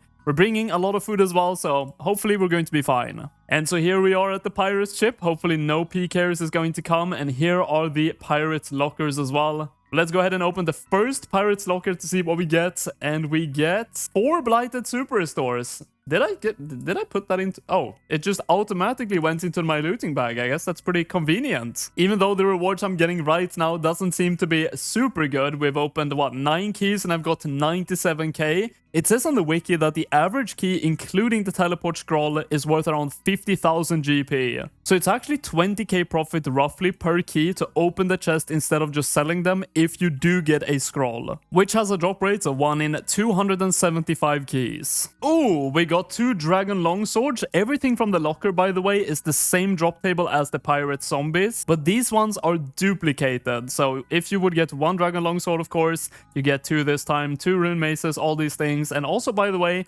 I'm seeing that my looting bag is already full, so I guess I can't bring this many keys per trip. Second trip completed, 29 keys, this one worth slightly less actually. Yo, second dragon item drop, not as good as the dragon longsword, but always nice to see.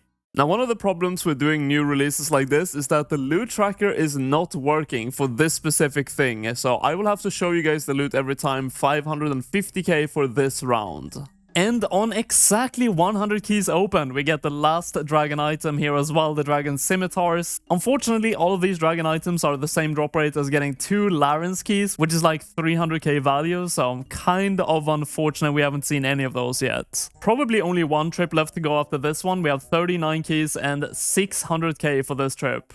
I have not seen a single PK here, so I freed up some more space, bringing way less food, so hopefully we can finish up the last keys on this trip. Oh, yo, no way, we actually got it. Oh, 141. We have actually made a lot of profit now off of these keys, and I guess we have 12 more to go. I'm actually gonna teleport out, bank this to make sure I don't get PK'd, and then finish off the last ones. But down to the last 5 keys, let's go ahead and finish this off, see if we can get another teleport scroll. Imagine that would be insane profits. Some cannonballs, 3 more to go. Larens keys would also be really good. It's like 350k.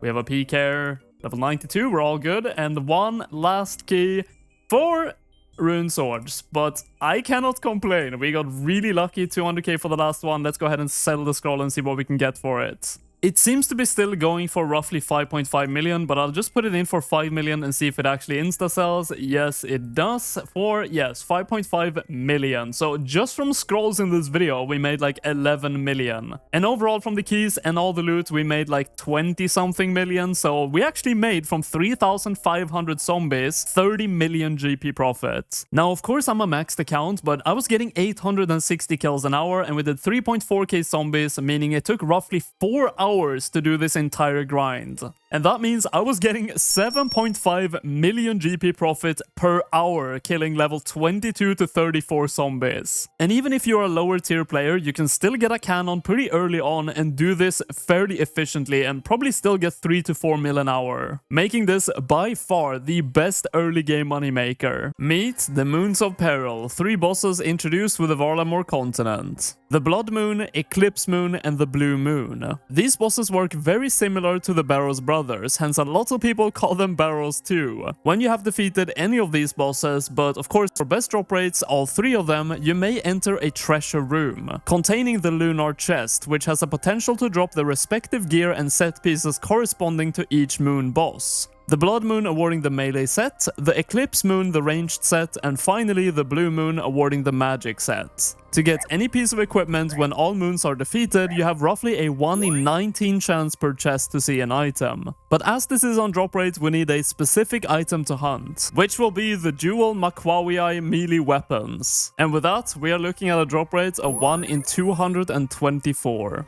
All of the bosses are weak to melee, but they all have one style specifically of melee they're weak to individually. So this is the gear setup we're bringing. We're bringing 3 weapons, with the Inquisitor Mace being Crush, Sailor's Blade for Slash, and Grassy Rapier for Stab. And when it comes to food and potions for this grind, they are all provided inside of the boss's dungeons. So kind of like Dungeoneering in RuneScape 3, you make all the food and potions inside of this area for free. Starting off with the Moonlight potions being both prayer potions and super combats in one.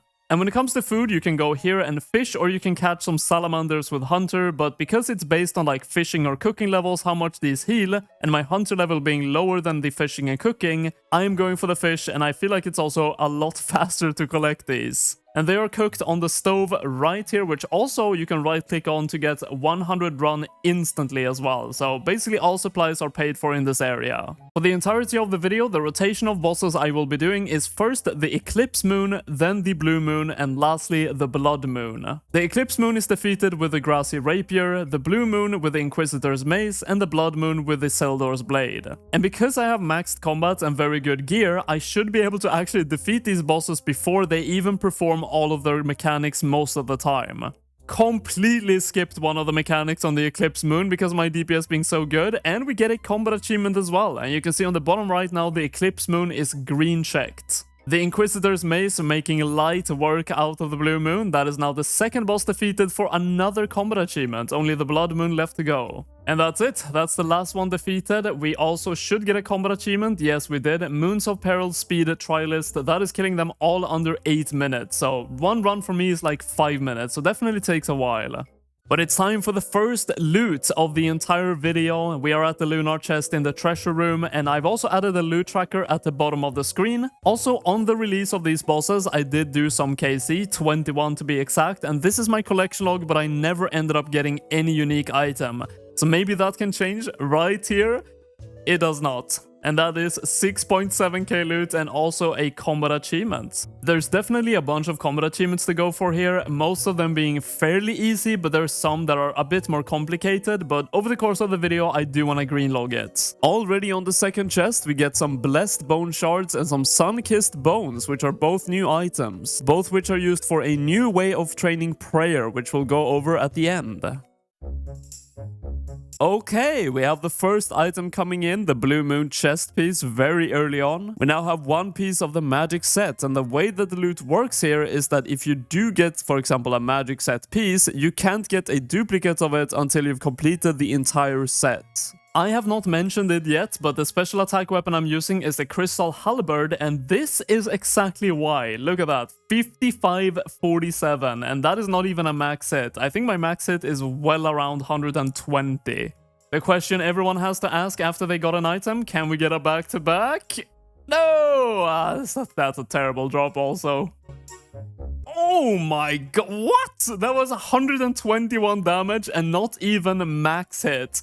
I was telling you guys, this weapon is crazy good here. You know, none of these bosses are really that difficult to kill, but this mechanic where you have to walk behind the moon shield on the Eclipse Moon is so annoying. For some reason, I feel like I'm always behind the shield and I still take some damage from time to time. And I know there is an achievement where you have to actually not take any damage from this at all, and I am dreading that. Moving into the double digits, I have a good feeling about this chest. I guess my feelings were wrong. Very, very wrong. I was actually thinking about maybe buying an Elder Maul for this phase of the Eclipse Moon, because it doesn't really matter what attack speed your weapon has, they all become normalized. So just having a very hard-hitting weapon is the best. And I was expecting it to be like 10 million, which is the price it's always been at, but now it's at 140 million GP. I know they buffed this weapon and did something to it, but oh my god. You know, I've actually realized I don't have to do this mechanic. The boss heals during this phase, and the healing is reduced if you do actually light the braziers, but it is too much hassle to avoid all of these. And I can actually just AFK here until the phase is over. The boss heals like 100 HP, and I can hit that in 2 hits with this weapon. So honestly, I mean, look at that. It's already almost done. Alright, we're hitting chest number 50, and we are on a bit of a dry streak right now. We got that item very early on, the chest piece, but since then we haven't seen anything. So maybe chest number 50 is going to break that. Oh, it does! Elite. Oh, I was about to say elite, but it's called Eclipse Moon Chestplate. Is this a more valuable one? I don't think so. 1.3 million. That is two chest pieces. Let's have a look at it. How does it look? Oh, that looks so good. I think this is the ranged one, but of course that's going into the bank. I guess I should have banked it instead of putting it in my inventory. Now it's going to stay here for the remaining of the strip. Oh, no way. Of course, now we are catching up on the drop rates. We have another... Oh, this is 400k Blue Moon Spear. I think this is the mage weaponry. Back to back. I mean, not bad, but not the most valuable item and not the item we're hunting. Now the real question is, can we get a back 3 back? Come on. Ah! No, we have a fallen brother. This boss is so dangerous. I see so many people dying on this, especially lower levels. The boss can hit like an absolute truck. But you know what? I'll take the free prayer experience. Chest number 68, and we have Amoxliatl, the ranged weapons of the Eclipse set. These are actually pretty good, I think, in PKing. I'm not super familiar with that, but I've seen some videos on it, and these are worth 1.8 million GP.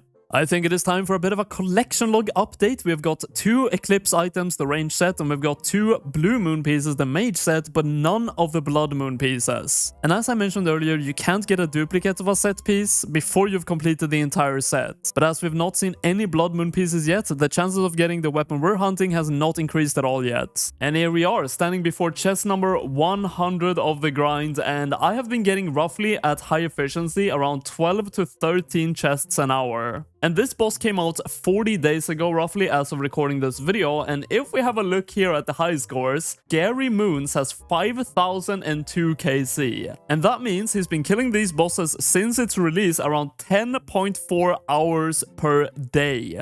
Also, if we up that all the way to 15 KC an hour, which is probably the highest you can get, that's still 8.5 hours every single day since its release. So there are some crazy people out there.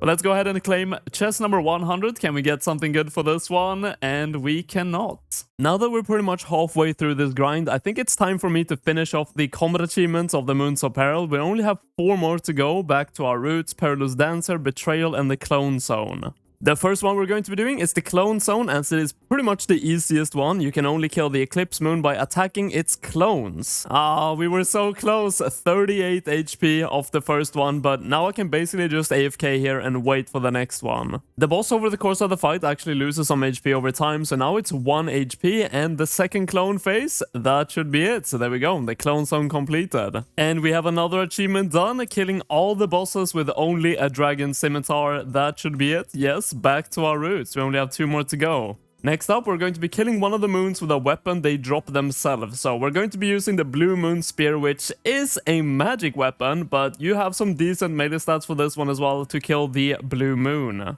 Dude, this weapon did way better than I thought, and that is Betrayal. Actually, it wasn't that slow at all. I only had to do 1 rotation of abilities. We are now down to only 1 achievement left, and this one is actually very, very tricky. Defeat all the moons in 1 run while only taking damage from regular attacks. And I've actually kind of been trying to get it all these 112 KC, but so far I haven't succeeded, but I will keep trying and hopefully we can get that soon. On this orb phase is where basically all my runs end for this combat achievement. I always somehow take damage on this phase. Even though sometimes I feel like I'm behind it, I still get hit through it, and I'm not really sure how to exactly do it. But when I can land a run where I take no damage on this one, it's probably going to be a successful achievement. No way. No way! We had a perfect run at the end of the final boss and a blood spawn exactly on the circle at the end, man. That's unreal. That sucks so bad. I was about to get the achievement right there. I actually think this is it. This took a bit longer than I thought, and I've really focused in on getting this perfectly done. I think, please show me the achievement. Just be there, please! Yes! We got the Perilous Dancer. I'm not sure how long that actually took, but you could have seen on my kill counter when I started this challenge. I don't think it took too long when I actually started hard focusing on it, but it's more difficult than it sounds, honestly. That looks so good. Moons of Peril is now greened out, 12 out of 12. And let's also see if we can get anything good for that run. Definitely not. Absolutely not. Another Eclipse item coming in, the Eclipse Moon Helmet, worth slightly below 1 million GP. And that's the 3rd item of that set. We're only missing the legs now for that. And when we hit the legs, we can actually start getting duplicates for it. Oh, no way. No way. We got a double chest. I knew you could get this, but I know it's very rare to see. We get a Blue Moon helmet and Eclipse legs. That also finishes off the entire Eclipse set. And we are actually pretty close to finishing the Blue Moon set as well. We're only missing the Taz sets. But even if we're getting all of these items, I have still not seen a single Blood Moon piece at all, which are the items I really want to see to increase the chances of getting the weapons we're hunting. And we only have like 60 KC left to go, so it's starting to tense up, honestly. Okay, we have the first Blood Moon item. 420,000 value though. That's probably the least valuable item out of all of them. And it looks kind of funny as well, but that's the first Blood Moon piece. That's it. That is the item on 188 KC. The dual Machuachua. I'm not going to pronounce that. I did pronounce it correctly in the intro. I did use Google Translate. But we're done. 188 KC. We actually completed the challenge. Let's go. And for the final time, this is my collection log. We ended on missing only the Blue Moon Taz sets, the Blood Moon Taz sets. The Blood Moon Taz sets, unfortunately, being the most expensive item and the chest piece. But there it is. The challenge is completed. Now, before we end this video, I do want to use all of the prayer experience we got during this grind because it is quite substantial. It's going to take a while though, and first off, you have to use a chisel on all these sun-kissed bones to turn them into blessed bone shards. Now for the Wyrmling bones, these are a bit different because initially you can't use the chisel on them, but if you pray here on this altar, you can actually make them all into blessed bones, which you can now use the chisel on to make them into the actual blessed shards. And why you bring them all noted is because you can actually unnote them at this guy for a very, very small price. Alright, there we go. That is all the bones broken down of the Wyrmling bones and the sun-kissed bones, and we ended on almost 96,000 blessed bone shards. I wasn't really sure how this method worked, so I did a bit of a test run, and one round of banked wine and the blessed bone shards got me 55,000 prayer experience, so it definitely is kind of wild. But the way you do this is, if you want the best experience, you add 2 of these Sunfire Splinters to a jug of wine, making it a jug of Sunfire wine. After that, you head over to the exposed altar once again to bless all of the wine, and when they are all blessed, you actually can't bank them anymore, so now it's time to head over and use this for prayer experience. In this room, a bit north of the blessed altar, there is this liberation bowl. Simply click on it and then spam click, and all the wines that you've collected in your inventory and blessed bone shards will be used up, and the prayer experience that you get is incredibly insane. Also, for every single click that you do lose 2 prayer points. You can see I'm almost out of prayer now, but luckily there is an altar you can pray on right up here, very close. Pray on that, and we are good to go again. I do believe the only level we're going to be getting on this grind coming in, 92 prayer. I don't think that actually unlocks anything, but more prayer points is never a bad thing.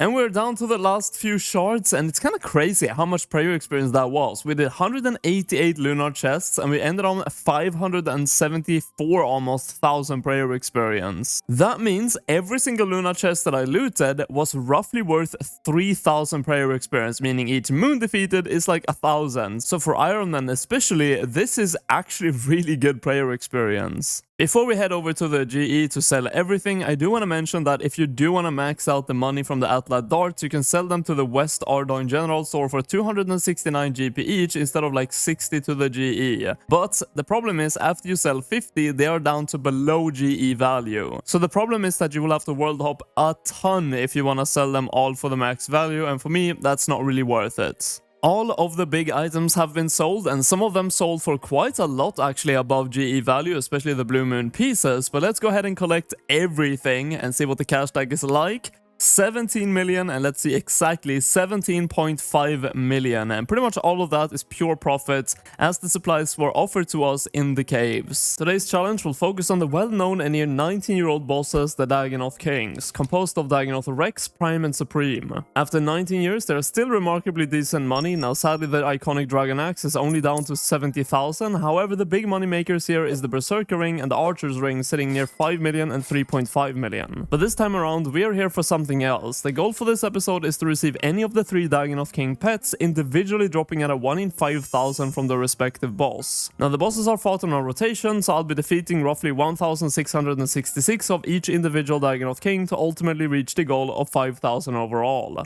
For this grind, I'm going with a tribrid setup as each Dagannoth King is weak to one part of the combat triangle each. For ranged, I'm using Bow of Faradina with crystal armor. For magic, I'm using Sang Staff and nothing else really as there's no magic defense on the boss. And Grassy Rapier for melee, totaling out at 850 million GP for this setup. You might be wondering what this grey blob is. Well, when you go to the Dagannoth Kings, which is a very long run, you need to pass these doors, and usually you need 2 people, but you can actually drop the pet rock here, and that is going to act like an actual player, so you can actually pass it. And the second weird item I have in my inventory are these rune throwing axes, which are required to open these 3 doors, which normally requires 3 people. With its special attack, you can attack, and it bounces on all of them and opens it for you. You really want your trips to last as long as possible when doing Dagannoth Kings, because you have to run through this absolutely massive maze before you can even get to the bosses. Which is also the reason why I'm bringing Saradomin Godsword for a special attack to restore more prayer and health to stay there longer. Because there are 3 Dagannoth Kings, you don't want them to attack you all at the same time, so in the beginning you will have to go down and up a bunch from this ladder to find a point where no one is attacking you, so you can actually set it up attacking one at a time.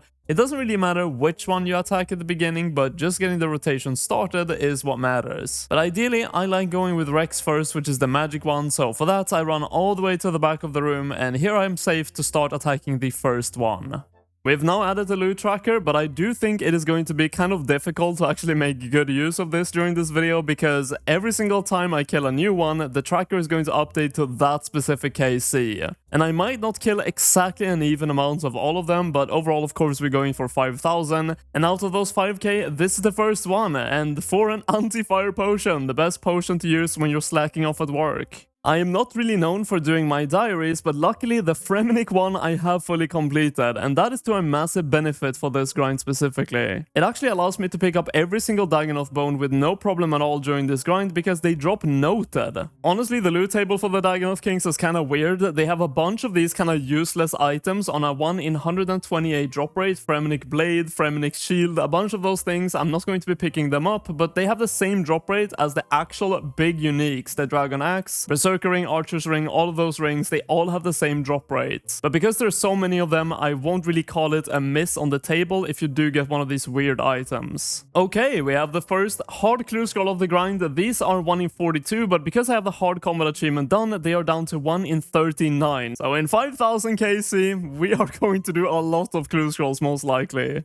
And that marks the end for the first trip. We are out of prayer points, but it seems like a pretty decent first trip. 55 KC done, a hard clue skull, no rings unfortunately, but let's go ahead and price check the first trip. Not every item is worth picking up, but of course most of the money comes from the Dagannoth bones and the uniques we're going to be getting, but 600k for the first trip is not too bad. I guess I never showed my collection log, but I might as well to show you guys how many rings you can kind of expect from a grind like this. I've done nearly 1,500 Dagannoth Kings overall, and you can see how many of these rings, Dragon Axes, and all of these things I've got because they're not very rare. And hopefully we can get a pet during this video and fill in one of these 3 empty spaces. Oh, we have the first mud battle staff. Back in the days, these were a hot commodity. They also look very unique. They give infinite water and earth runes, but now in 2024, it is only 36k. Honestly, the old kill counter wasn't working, so I set up a new one showing every single boss KC and how much money I've made from them so far, and a total kill counter above that as well. So from now on, you should see how much money I've made from each boss individually and what overall KC I'm at all times. Ooh, we have the first ring! Archer's Ring, 3.46 million GP. That looks so good on the ground, dude. That was now on 93 overall KC and 31 on Supreme, so very early on we got that. Wait, why can I not teleport? The fairy ring only works for those who wield fairy magic. What? Wait, that's not a Draymond staff. Oh man, that's the first Dragon Axe, 69,000 GP. It's honestly kind of sad to see that it's so little value these days. Back in the days, I remember as a kid buying this for like 3 million GP. No way we get another Archer's Ring before we even get any of the other rings. I mean, it's a good one to get twice. Haha! We have been getting absolutely spoon-fed on this grind. That is the best ring. And this is in the same trip. You can see I have Berserker ring and Archer's ring in the same inventory. Only missing Seer's and Warrior's ring now. I do want to mention that there is actually a challenge that is kind of known in the RuneScape community called the Lord of the Rings. It revolves around getting every single individual ring in one singular trip. And I really hope that in 5,000 overall KC, we are going to achieve this at least once. Oh my god. There is a shortcut here? I had no idea. 85 agility. I have enough to boost that with Summer Pies. I think I know where this goes as well, and that enables me to actually just bank my rune throwing axes and the pet rock. How did I not know about this? I feel like every single video I've ever seen about how to get to the Dagannoth Kings has not mentioned this. Okay, with the Summer Pie, I can now go here, and in my inventory I have no pet rock or rune throwing axes. And yes, look, I bypass everything. So if you have, I mean, at least like 80 agility, you can Summer Pie boost and use this shortcut so much better. With the additional supplies, I really tried to do my longest trip possible. And I'm not really good at prayer flicking, and I haven't been doing it too much in the previous trips, and the last trips have been like 60 KC per one. But this time I got 124 kills in one singular trip. Oh, and we also got a Berserker ring, so that's pretty good. We have the Mage ring coming in, Seer's ring 680,000 GP, and this used to be like 300k. Tunic and Shadow came out, it spiked up to over 1 million, and now it's down to, in the middle, 680k, not bad. Yo, that's actually the first time probably I'll be happy for the Warrior's ring. It took 735 KC to finish off every single individual ring. From now on, I'll probably not be showing individual rings anymore, and only if something big happens. Actually, a very big first milestone, because I have already been here for a very long time. That is 1000 KC, and we actually have to extend, there we go, the kill tracker a bit. But I've been keeping track of how many kills an hour I'm getting, and it's roughly 70, and that does not actually include the clue scrolls as well, but I can complete them very quickly. So let's say 65 kills an hour, that means I've already been here for roughly 15 hours.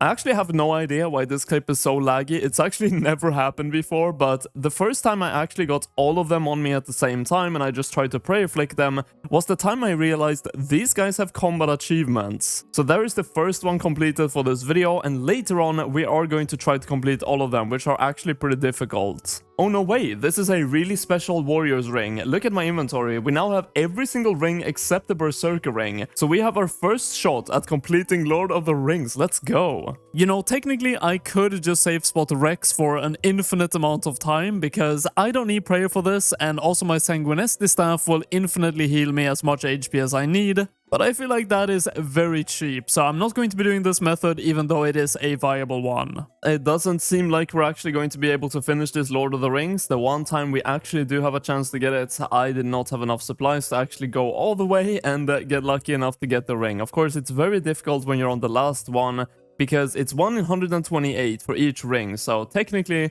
you have to do 120 of a specific boss in one round just to be on raid for the last one, so you have to get very lucky overall to get Lord of the Rings completed.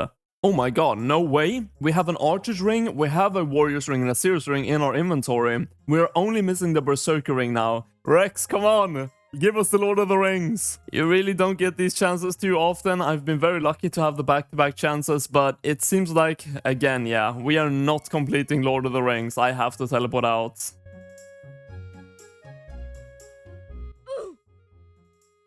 Well, that's what happens when you kill these bosses for like 10 hours a day to get this grind done. You kind of space out sometimes, I guess. Fuck.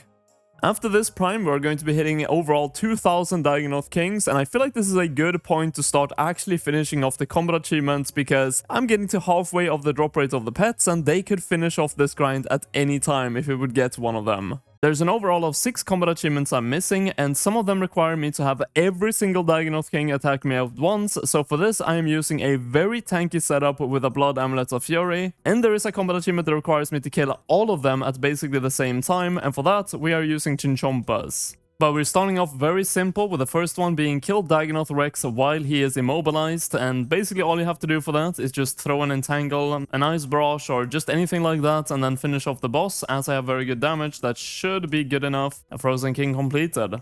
Okay, for this one, all we have to do is use a special attack on the rune throwing axe on Rex and kill Prime. Is that enough? Yeah, it is. Okay, 13 damage was all I needed from one king to another. For this combat achievement is where my tank gear really works overtime. I'm not really the best at prayer flicking. There's one of these achievements for every single boss where you have to have all of them attack you at once and you have to kill one specific of them at a time. And this time we are doing Prime and that's it. It's done. This one can be actually very tricky. We're going to be killing Rex and another Dagannoth King in the exact same tick, and this is where I'm going to be using Chinchompas. Let's see if we can stack Prime. They are both very low because Prime is also weak to ranged, and if we can get one hit here, that's it. I think that's it. Yeah, there we go. That is actually quite a tricky achievement because you have to be lucky enough to hit enough damage on both of them to kill them both in the exact same tick. But we were lucky this time. It's time to kill Rex while being attacked by all of the other Dagannoth Kings. These are honestly very easy with my tank here. Oh, and piece candy. Okay, we need to kill all of them within 9 seconds. They're all very low and... Oh, he died by poison. Oh my god, please. Can I just get some good hits here? One hit, please. One hit. Yes, okay, is that 9 seconds? Oh, it is rapid succession, and that is... Oh, I didn't even know this. That is even the entire Elite Diary completed.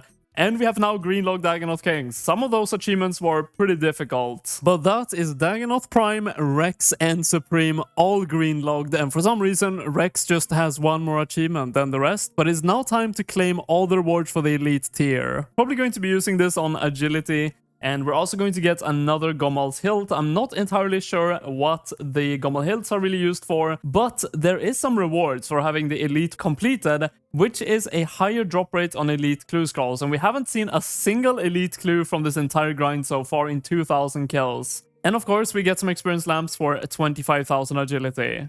Are you kidding me, man? That is a 30 Berserker ring in one single trip. That is wild. That's like, what, 16, 17 million GP from just Berserker rings in one trip. Well, it took only 2,300 KC to get the first Elite of the grind. These are 1 in 750, so they are fairly rare. But now after the Elite Diary is done, they are 1 in 712 roughly. So I guess maybe the increased drop rate is helping. It has been a nice roughly 40 hours at the Dagannoth Kings. We are about to hit the halfway point for the pets, and I'm going to be honest with you guys, it's definitely getting slightly repetitive, but hopefully we can get that pet in the near future, or otherwise we will have to spend another 40 hours here. But at least the money is pretty decent. You know, it really is a shame that the skeletal gear is so bad, because I think it actually looks really cool. If this was actually best in slots, I would be okay with that. The specific day this clip was recorded on, I had been doing Dagannoth Kings for roughly 11 hours straight, so just keep in mind, that was where my mind was at. Oh my god. Yo, let's go! We're done! Oh, I can finally leave, man. We're done. Supreme is a really good pet as well. Thank God. Before we put the pet in the menagerie, this is all the loot that we gathered from all the Dagannoth Kings. That is a good amount of loot, and as you can see, we have a lot of clue scrolls to open in just a bit. And of course, a final update on the collection log with now 1 pet unlocked. So we still missed 2, of course, but for now, I think 1 pet is enough. So let's go ahead and put Supreme into the menagerie and have a look at it again. There it is. A very nice pet. These are honestly very difficult and very draining to grind. It's very repetitive, but let's go ahead and finish the last hard clue scroll of the grind, knowing we get to keep all the loot. As we have an overall of 30 caskets, we're going to try to speedrun through these as quickly as possible. Starting with the Elite, we already have a Master Clue Scroll. Master completed, let's go ahead and speedrun through these 29 hard caskets.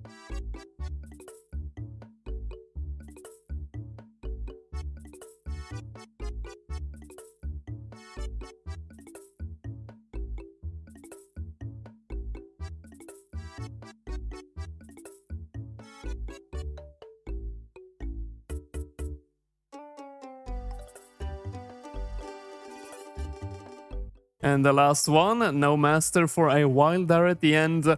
Let's go ahead and pick everything up and see how much we made. We ended up getting an overall of 3 masters, which I could complete all of them, and 5 million in loot from the hard casket, so not that bad. But let's go ahead and open the 3 masters, 693k, 664k. Can we get a mimic for the last one maybe? They are not too rare for masters. No, but Hood of Darkness, collection log slots are always welcome. But it's time to reap the monetary values of this 42-hour-long pet grind. I've sold all the small stuff, including the crew loot, and we now have only the big items left. Collected all of that, and we have a cash pile of 109 million GP. But of course, that does not amount to anything compared to the pet, because all the pets are pretty much invaluable with how long they can actually take to get. In the deepest parts of the wilderness, in a multi-combat area with very few ways of escaping PKers, you can find Scorpia. For how risky this boss is to defeat, the rewards historically has been very lackluster, looking something like this, averaging out to roughly 10,000 GP per kill. However, on February the 7th, the loot table was updated, essentially tripling its value, making the risk actually worth the rewards. So today, let's check out the new loot table and hunt up to 256 Scorpia with the goal of receiving an Odium Shard 3. When it comes to gearing for this grind, we're going with a prayer bonus heavy setup with 28 prayer bonus, as well as some magic boosting items like the occult necklace, imbued samurai cape, and tormented bracelet. And for weapon, as it is the wilderness, we are now using the accursed scepter. Because Scorpia is in a PvP area, I've also decided to bring a void waker to try to counter PK if one lower geared person attacks me.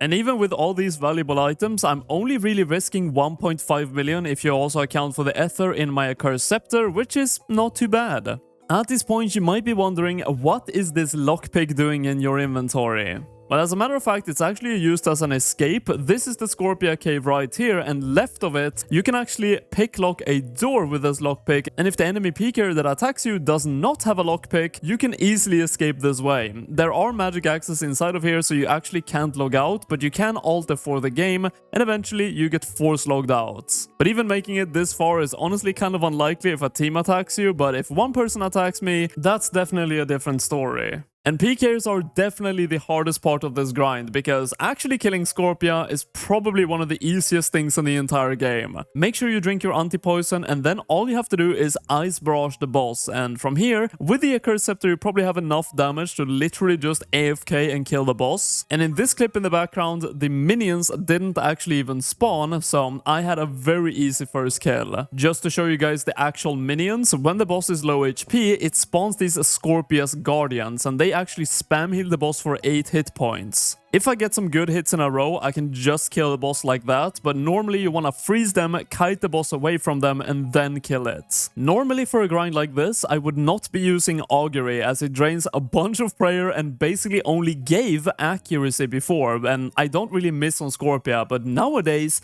they actually buffed it very recently to also give 4% magic strength, meaning it does actually increase my max hit as well, and not only accuracy, so it is definitely worth it on this grind. 78 hits with the accursed scepter special attack, and that's in this gear. That's like the worst magic gear in the game. If I had full ancestral and everything, I wonder how high I could actually hit with a scepter. But it's not only the special attack absolutely slapping on this boss, this weapon makes this grind such a breeze. Last time I was here, I was using the Trident of the Swamp, which is quite a downgrade. But it was the best weapon I could use at the time, because the accursed scepter did not exist. It was called only the Thamron Scepter, and it was absolutely terrible. As we ice barrage the boss, these small scorpions you can see are attacking me. They do actually drop beginner clue scrolls, and they get cleaved down with the ice barrage. They are a 1 in 100 drop, so we're probably not going to see a ton of them, but I do want to complete them for a beginner casket opening at the end. The boss also do drop hard clue scrolls, so we can maybe get some of those as well. 6 Onyx Ball Tips, that is the new drop table working wonders, and we have a PKer. And yeah, that's the first death of the grind, that's the risk of doing this boss. I think I'm actually going to be making one gear change, and that is swapping the Ring of Shadows for a Ring of Wealth Imbued. When used in the wilderness, this ring actually doubles the chance of getting any clue scroll from basically every monster, meaning hard clue scrolls from Scorpia will go from 1 in 100 to 1 in 50. And just like that, we got back the beginner that was snatched from our hands in an untimely manner. This time I do want to play it a bit more safe and actually save my clue scroll, so after this KC 17 in one trip for some blighted anglerfish, I am going to go and bank. Let's have a look at the looting bag and see how much we made in 17 KC. It's going to be quite a decent amount. Let's have a look. Almost 500k, that is so incredibly good for how bad it used to be. Oh, we got a Mystic Robe Top. This is a good time to actually mention the 1 in 128 drop table. There are 4 items, Mystic Robe Top and bottom, Dragon Scimitar and Dragon Two-Hander, which is completely all of them new on this table. Okay, we have another PK here. Let's see if I can actually escape this time. Oh, that's a bit... Yo, we max it! 52? Okay, good to know what my Void Waker spec max it is. Okay, we are unfrozen. Let's see if we can actually use this escape here, because I don't think I'll be able to kill this guy. We got it on first attempt. Please do not have a lockpick yourself. No, he definitely doesn't. Okay, nice. Yeah, so this is a great way of escaping, as you can see. Oh, and I removed my Wilderness Sword from my inventory. Its only purpose was to slash this web, and I realized I have a Void Waker. A bit embarrassed to admit that. Okay, first clue scroll with a Rune Plate Blade drop as well. I guess the Ring of Wealth imbued is doing work that did not take that long to get. I actually went to bed after the last clip, and I'm now on a trip that I'm trying to do as long as possible to see how much money I can make on one single trip, because there's really no PKs on at this time. And if you do want to stay here for a very long time, the drops do enable it, because pretty much all of them are noted, just like this, so the looting bag doesn't really get full, all it's dependent on is your supplies. Even though it is very early in the morning, half a prayer potion is where I draw the line. It is now time to bank, but I think I did 33 kill count. Let's have a look at the value of that. 1.2 million, and look how much space I still have left in the looting bag. If you bring way more prayer potions, you can actually stay here for basically an infinite amount of time. Even if you bring Alex, that's even crazier. But for that, you definitely want some teammates to defend you. If we can get some nice hits here, it's going to be kill number 100 for Scorpia, and as you can see on the value on the loot tracker, the 30k per kill estimate is extremely accurate. Okay, not quite 29.9k per kill. It doesn't really get much closer than that, but it seems to be very consistently 30k per kill. And we got it! We got the most valuable item on the entire Scorpia drop table, more than the Malediction and the Odium Shard value. 133k, Dragon Two-Hander achieved. Oh, DJ Khaled is in the house, man. Another one. Oh, okay. Let's go. Odium Shard 3. We finished it on 170 KC. That's very low value. 83,000 GP. I don't know why it's so low value, honestly, because I don't think this boss is really camped that much. And the Odium Ward is not bad. This is the entirety of the loot we got from Scorpia, 5.43 million, and also, if you have a look at my collection log, that is now 9 Odiums to 9 Malediction. Perfect lineup, and 25 Dragon Two-Handers. Looks so good on the collection log. And that should be the last beginner clue scroll casket done as well, so let's go ahead and open them all. We ended up getting 4 beginners and 2 hard caskets, so let's go ahead and start with the beginner caskets, and we have a unique item already. They are not very expensive, 12k, but let's keep going. See if we can get any more uniques, and no, we cannot. But let's head over to the hard casket, see if we can get any master from these or any uniques. Not too interesting. The Odium Shard 3 and the big items are now sold. Let's go ahead and collect everything. And from that we made nearly 5 million GP. And I actually only spent like 2 hours doing Scorpia, but we did die once as well and lost nearly 1 million GP. But that still means I made around 2 million an hour, which is actually really good, because back in the days Scorpia was like 700k an hour, so quite a difference. While Gothic Sleeps has finally arrived to old school RuneScape 16 years since its original release in RuneScape 2. With the quest comes the absolutely iconic Tormented Demons, which used to drop the Dragon Claws, but in old school, Chambers of Xeric already dropped those. So these versions of Tormented Demons instead has 2 brand new uniques to offer. First, we have the Bone Claw, which on its own is unusable, but collect 2 of these and you can combine them to make the equipable tier 60 Bone Claws. The strength of these weapons lay in their special attack, being placed between Dragon Dagger and Dragon Claws, and when used it drains 30% special attack energy. The special attack hits 3 times, and each hit has a chance to apply a burn effect, starting at 10 HP of damage every 40 seconds. But this effect stacks up to 5 times, leaving you at 50 damage over 40 seconds at max stacks. And lastly, we have the Tormented Synapse, used to craft the Emberlight, Scourging Bow and Purging Staff. 3 brand new tier 77 weapons that deal increased damage against against demons. Out of these two, the item we're going for in this episode is the Tormented Synapse at a drop rate of 1 in 500.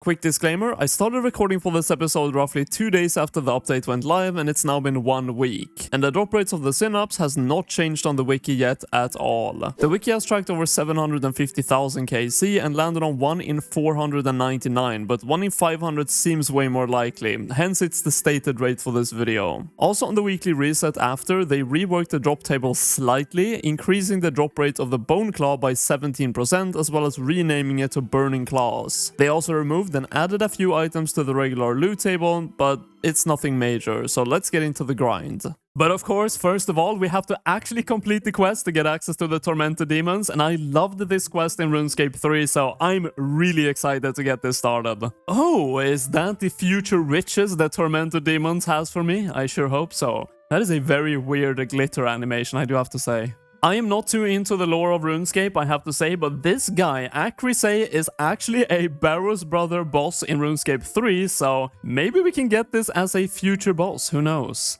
I'm gonna be honest, I wish the best in slot melee gear looked like this. If it did, I would never, ever swap off melee, holy. And we are finally at the final fight of the quest, which is actually 2 Tormented Demons. So these are the creatures we're going to be fighting later on after this quest. They are a lot easier though in this final fight. As you can see, my combat stats are crazily boosted from touching the Stone of Jazz. And that is it. The quest is completed. I thoroughly enjoyed this one. A really fun one to do. And now we only have a couple of things left to do before we can actually start killing the Tormented Demons. And the first thing is to get a Greater Demon task, which we actually just got on the last points we had, because the Tormented Demons are Greater Demons, so we actually can use the Slayer helmet on this task now, which is going to help out a lot. And lastly, I've made a massive investment in 3 Tormented Synapses to make the best in slot weapons for the Tormented Demons. This process is actually irreversible, so that money is now gone forever, but look at these weapons. These are so cool, and they are actually insane at the Tormented Demons as well. To start off, this is the gear setup and inventory we're going with for this grind. This is all extremely subject to change because I've never killed these creatures and the guides out there are very far and few between. But this is at least a good starting point. I don't think the spell animation is supposed to look like this. What has happened? But let's have a brief overview of the Tormented Demon's attacks. First off, the demon has a massive flame barrier that reduces its damage taken for 25 ticks. This, however, does not apply for Demon Bane or Abyssal weapons, meaning all the 3 weapons I have go right through it. Besides that, every 8 to 9 attacks it snares you and shoots out 2 firebombs on your tile and 1 tile around you, as well as disabling your run. Simply spam click anywhere where the projectiles are not hitting and you should be good. After this ability is done, the Tormented Demon will also swap attack style. Finally, every 25% HP lost causes the demon to change its protection prayer to what style last hit them. This is why thralls have a massive potential here, because if I'm ranging, for example, the demon, and a magic thrall hits the final hit to that 25% breakpoint, instead of protecting against ranged in this scenario, forcing me to swap to another combat style, it will protect against my magic thrall hit. But that is pretty much it. Well, let's go ahead and see what we get for the first kill. Elite combat task, 2 elite combat tasks even, in 8,000 GP. Pretty decent first drop, I would have to say. I thought I didn't need any spells for this stuff, because I thought it was autocast, just like a trident, and on top of that, I'm doubly dumb because I don't even need magic. I thought that eventually these demons would protect against 2 styles at a time, but that is not the case. I only need 2 styles, I could go with only ranged and melee, so I'm just going to bank the mage setup. Well, that honestly makes it a lot easier. Only having to switch between ranged and melee and having more inventory space for food and prayer pots is honestly going to be so valuable. Normally when you kill a creature on a Slayer task, you get its HP and XP, so these should give 600, but instead I got 1065. They give quite boosted Slayer experience and combat experience, so on just this task I'll get like 200,000 Slayer experience, which is crazy. Oh, we got the first smoldering gland. I just accidentally clicked it right away, but this is not something you can loot. It's 1 in 25, and when you click it, you gain prayer experience over time. Dude, the damage on these weapons are so insane. I'm really happy I bought all of them. I guess the staff was kind of a blunder, but it is what it is. It's gonna be good for something. So I know these creatures were released just like 2 days ago at this point, but this area is incredibly crowded. I've been world hopping for probably around 10 minutes at this point, and I've yet to find an empty world. Time-wise, it is not really the peak time even, so this can be even worse in like 3-4 hours from now, which is going to be quite rough. Oh, we got the first Smoldering Heart. Again, this is not lootable, so when you actually click on this, you instantly use it. It's actually more rare, this one. It's 1 in 125, and this actually boosts your stats even one step above Divines. And we got the final Smoldering item, the Smoldering Pile of Flesh. When you click on this, you eat and you heal, so you can actually do this multiple times. I think it overall heals like 100 HP. So it's definitely very, very useful on this grind to just extend the trips. One final gear switch we're making, or addition I should say, we're bringing a Lightbearer instead of the Suffering with a Saradomin Godsword. As finding a spot for the demons is so hard, I want to extend the trips as long as possible, and the Saradomin Godsword spec should help with that quite a lot. Well, that pretty much fully healed me from 46 HP, and also I think I got like 25 prey points, not bad. Okay, so most things from these creatures are not really even worth picking up. It's like 2000 GP per kill sometimes, but I just finished a 10 KC trip, and the things that I did pick up was overall worth, let's have a look, 32,000 GP. Yeah, most of the money here, if not nearly all the money, will come from the uniques, which both of them are extremely valuable right now, so let's hopefully see them. Yes, we got the Bone Claws! Holy shit, we got these before the Tormented Synapse. This is more rare. That's insane. Of course, we are risking this now because we haven't seen the Tormented Synapse, but if we can get 2 of these, which is of course pretty unlikely. Look at this, by the way, 22.7 million GP, so that means the full class has to be like 45 million. But if we get another one, we can actually make the class. I would love to personally make them. Where on the collection log, by the way, are these? I can't see them anywhere. Oh, of course, they're on Tormented Demons. There's a new tab. But yeah, look at that. 46 KC, we have one of the claws, and of course, we're still looking for that Tormented Synapse. According to the wiki, you should be seeing around 30 kills an hour on these, but I've been getting 39 roughly, nearly 40 actually. And of course, I am on a Slayer task, so that is speeding it up by quite a bit. But still, I feel like I'm doing pretty good, and that means if we go on rate, it should take no more than 15 hours, which is actually insane for a drop worth 66 million GP.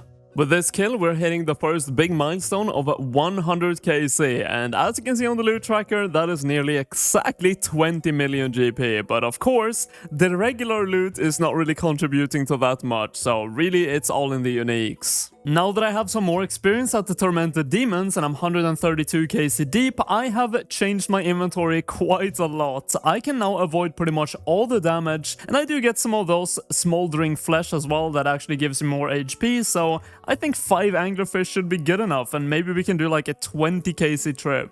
I don't think I could have balanced my supplies much better than that. Look at my inventory. We have done a 25 KC trip. By far, pretty much double over the best I've done so far. And we have no prey bots, 1 anglerfish, and just 1 dose of combats left. That's insane. I know what my new inventory setup looks like. Just to show you guys how insane this Slayer experience is here, I'm about to finish the task, and look in chat, 200,000 Slayer experience for 1 Tormented Demon task. But I'm not going to be picking up another task, I'm just going to do it with a Torva full helm instead, because it's not that much of a difference, and I don't have any Slayer points. A bit of a late revelation here, which is going to help me a lot with my SGS specs and get way more value out of them. When the Tormented Demon roots you in place, it actually removes its shield, and look at this. I didn't know this is how it worked, but 80 damage with SGS. I think that's even higher than you're supposed to be able to hit, and it didn't even say a max hit. So I feel like when the shield goes down, it takes additional damage as well. I can't confirm that though, but it seems insane. I've actually kind of been waiting to get my first elite clue scroll because you can actually get them from these creatures, and we're 241 KC in and we have not seen a single one. And on the wiki, they still say unknown, so we actually don't know how common or rare these are. I have no idea if I should have had 1 or multiple at this time or none, and if the actual drop rates are confirmed, I will update you guys on that as well. way before the drop rates, and oh my god, look at that value, 79 million? Holy shit! Oh, that leaves the loot tracker at 100 million after 255 KC. But that is the challenge one, and that only took like 7.5 hours to get, so that is insane money. 72.4 million in the price checker, but it said 79 million on the ground, which I think is more accurate. So if it stays on this price, which I don't think it will, this will be an insane moneymaker. And before we sell it, of course, we have now the collection log completed as well, so that is kind of nice, in 255 KC. Definitely very lucky here, as the bone claws was one in 625. But let's go ahead and see what we can sell these for. Tormented Synapse, of course we bought 3 of them earlier, but for a lower price, and now it insta-sold 77 million GP after the tax. But what we're going to be doing now is we're going to buy another one of these Bone Claw, which is only 16.9 million, surprisingly. They are more rare, but they are more expensive. And let's just... oh, okay, I was gonna say leave them there, but now we can actually try out these Bone Claws, because if I take out the one I already have, we combine them. Let's see if I need a chisel or anything like that. Oh, okay. That was easy. Yeah, that's what I thought. Okay, let's equip them. See what they look like.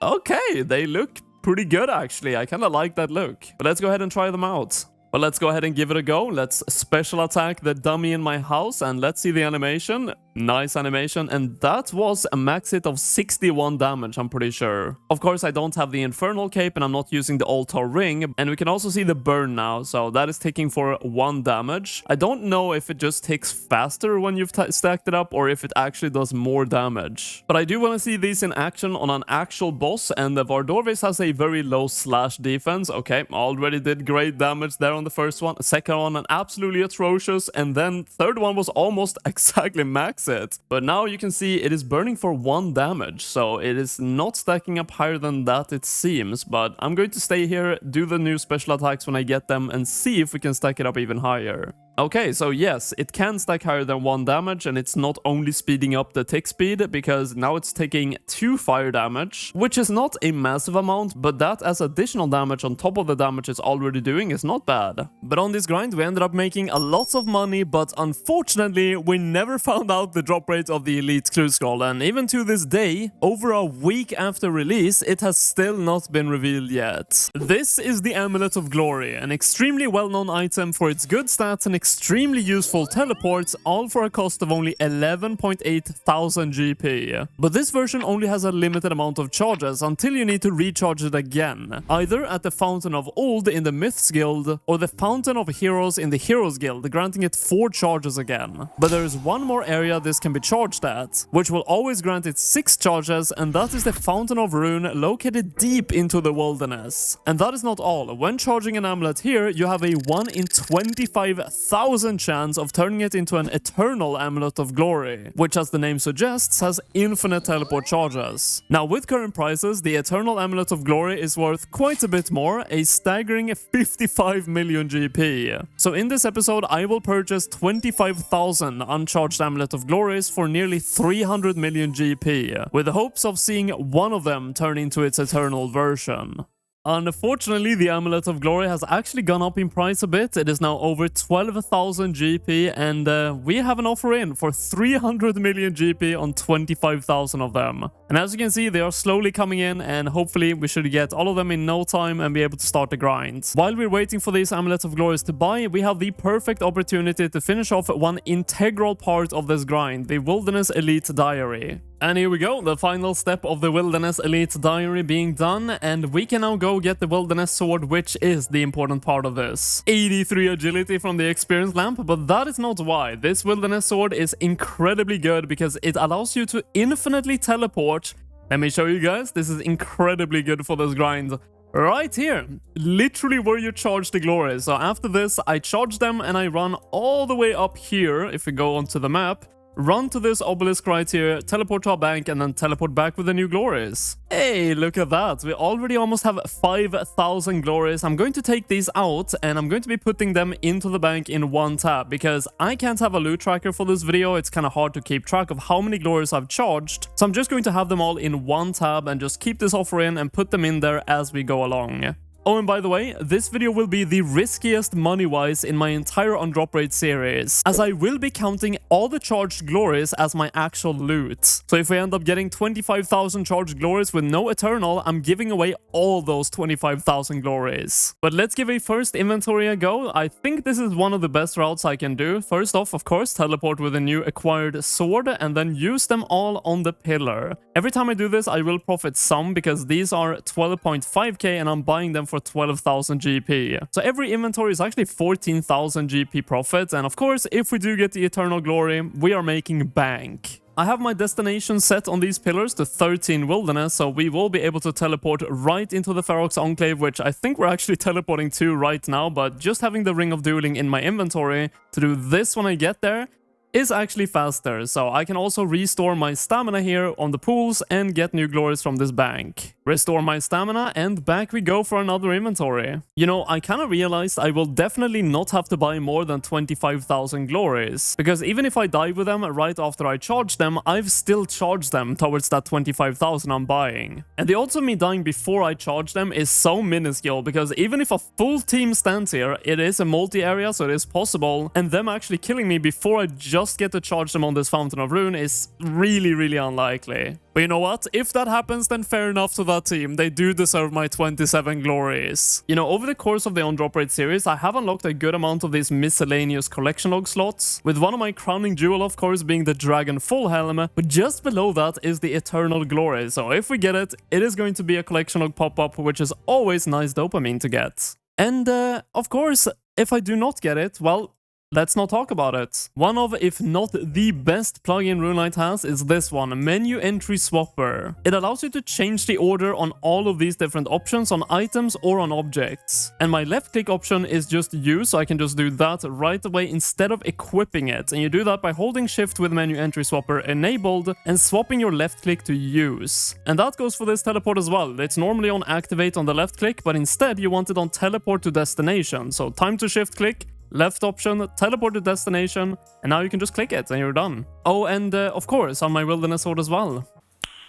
Nice. And with this inventory, we just hit 1 hour of charging glories, and I do have to say, it is not the most riveting activity, but at least we have not seen a single peak here yet, so we have not lost anything. And I forgot my Ring of Dueling, so I have to take a bit of a roundabout way to get here, but let's have a look at how many glories we managed to charge in 1 hour to kind of gauge how long this grind overall is going to take. And so in 1 hour, we got 1,351 glories charged, and by the way, we are getting so many more just from the GE, so we can keep putting them in there, and I'm definitely not going to charge them faster than I'm buying them. But that means this grind could take up to 18.5 hours of just charging glories, so my sanity will definitely be tested here. I think if we bank these, we should be 10% done with the grind. Let's see, yes, over 2.5k of them, and let's have a look at the GE. I got another 1.6k, and we're only missing a bit less than 7,000 of them to still buy, so this is definitely going pretty smoothly. PK Roulette, is this guy actually AFK or is he... Okay, I lost the roulette. He's definitely not AFK, and that's the first death probably of this grind. Because I have no food, there's literally a 0% chance that I live here, I feel like, and it is a multi-area, so he could end up having a team as well. Can we get redemption? We got redemption, but he has a teammate, so yeah, we're dead. And that is minus like 290k or something like that, because we do get to keep 3 glories at least. By the way, if you are wondering what is going to happen to the giveaway if I lost some of the glories, if I do not end up getting the Eternal Glory, well, I'm going to be buying them back, so don't worry, the giveaway, regardless of how many glories I lose, will be 25,000. So the giveaway will not suffer at all, only me. Even though it's only a short amount of distance you have to run from the Fountain of Rune to this teleport, because it is so deep into the wilderness, as a kid, I would have been deadly afraid, even if I'm only risking glories. Both because it used to be a lot more active than it is now, so the risk of dying was way higher, but also because I've spent so much time in this game now, I'm kind of just used to being in the wilderness, and I feel like a lot of people feel the same. But if you're kind of a new player to the game, I would definitely recommend to at least try to go to the wilderness. You don't even have to risk that much, just bring a couple of black d'hide items or something like that, because if you do get comfortable in the wilderness, there are so many good money makers here. like the newly added Undead Pirates, the Wilderness Bosses, and the Revenants, just to name a few of the bigger ones. Oh, you have got to be kidding me, man. The one time I'm looking away from my screen to do something else, that's when a peak error comes. I mean, I guess I deserve it, but I've kept track of my minimap every single time, not to die and waste too much money, but of course the one time, dude! I'm so sorry to everyone that noticed. How have I not realized I can just equip the Ring of Dueling? If I had this from the beginning, I can have 28 inventory slots. Guess I'm so used to doing wilderness bosses and just having it in my inventory. Finally, I can stop getting these notifications that I bought like one amulet of glory at a time, absolutely blasting my ears with rune light notifications, but that is now all of them bought, and the only thing left to do is to charge them. No way.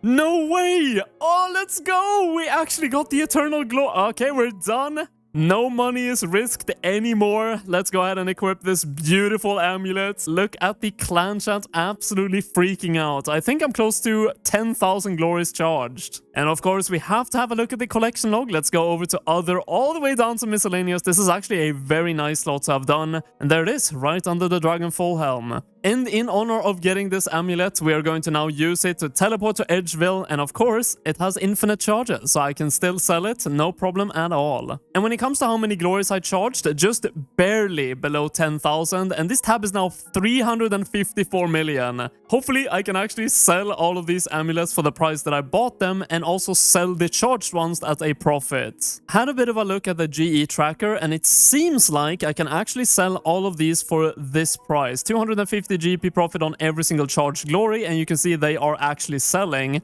And I'm just selling the normal glories back for its normal price, and the Eternal Glory should be selling for 54 million GP. But I'm going to bed now, and hopefully tomorrow they have all sold. Good morning, everyone. I just had a nice 9-hour sleep, so let's have a look. Is everything sold, or will I have to lower the price? Everything is sold! Okay, that is really good. So on these 10,000 glories, we made 250 GP profit on each one of them. Which is not a staggering amount, it's like 2.5 million profit, but on top of that, of course, we made the Amulet of Eternal Glory in 3.4 million profits. After the cuts and everything, we managed to make 352 million, meaning 52.3 million profit. So I would say a pretty good and profitable grind. Recently, the Dragon Warhammer obtained from the Lizardman Shamans had its drop rate drastically increased from 1 in 5,000 to 1 in 3,000, which I'm sure made especially Iron Men across Gielinor rejoice, as this used to be a grind you had to do before you could really get into high tier PVMing. The weapon is mostly known for its special attack, which when used drains 50% of your special attack charge to deal 50% more damage and lower your target's defense by 30% on a successful hit. Now, this used to be the best defense lowering weapon for high defense monsters, but the Elder Maul was recently reworked, giving it a 35% defense reduction on its special attack. But even if it's not currently the best defense lowering weapon, today is all about the Dragon Warhammer. So let's defeat up to 3,000 Lizardman Shamans or receive a Dragon Warhammer.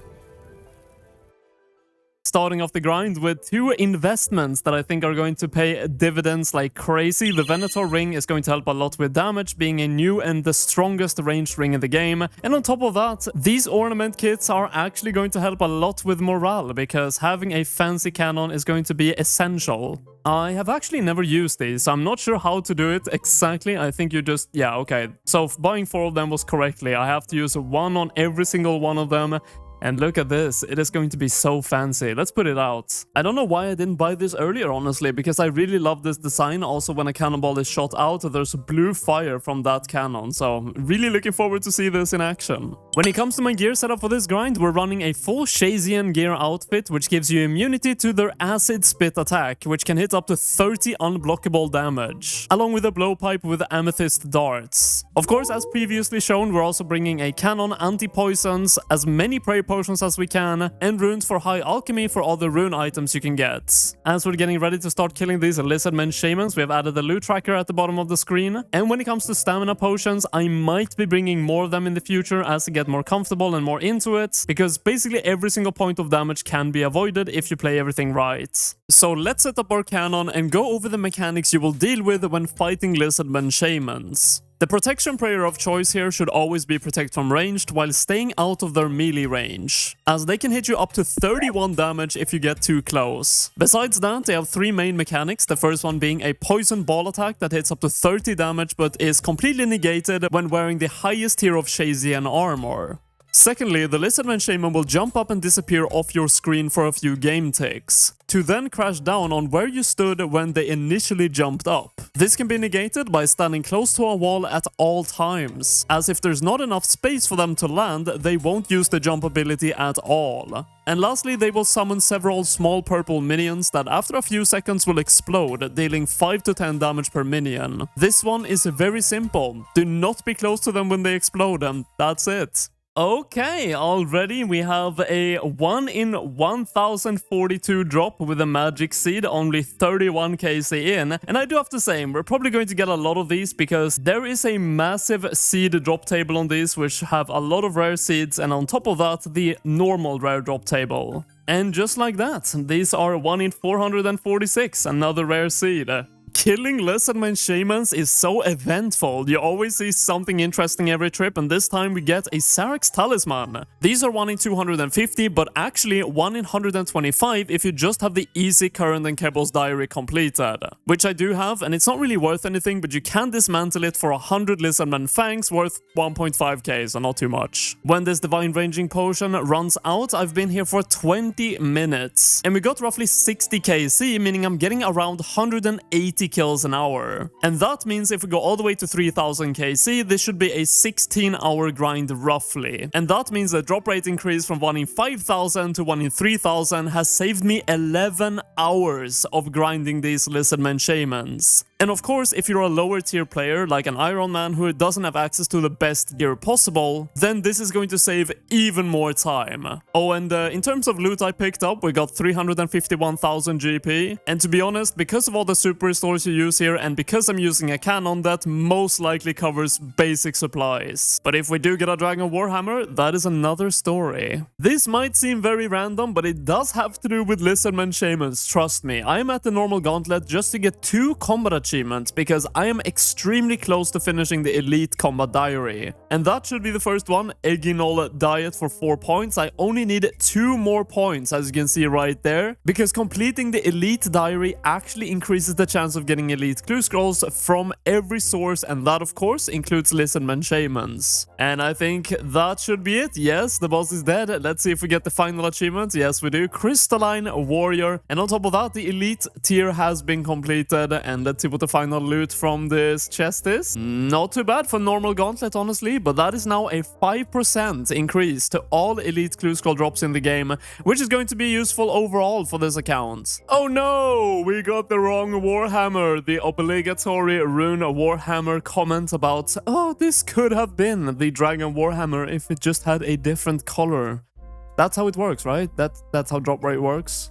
I've actually had incredible luck in the Drop Rate series lately, and I actually was kind of curious when was the last time I lost a challenge. And I actually looked back on my own videos, and this episode right here, when I did the Evil Chicken outfit on Drop Rates, was actually the last time I lost a challenge, which is 8 episodes ago. So let's see if we can make it 9 episodes in a row by getting the Dragon Warhammer. It was inevitable. We have the first long bone. It's 1 in 400, and luckily, I will have to say, that is not a curved bone, which is over 1 in 5,000 drop rates. And I do prefer long ones instead of curved ones, if you know what I mean. And we have the first hard clue scroll of the grind, actually a bit overrated as well. These are 1 in 200, but with the hard combat achievements done, which of course I have the elite ones, it's 1 in 190, so a bit over the drop rate, like 80 KC. And of course I have every single requirement for these, so I will complete them all and open them all at the end.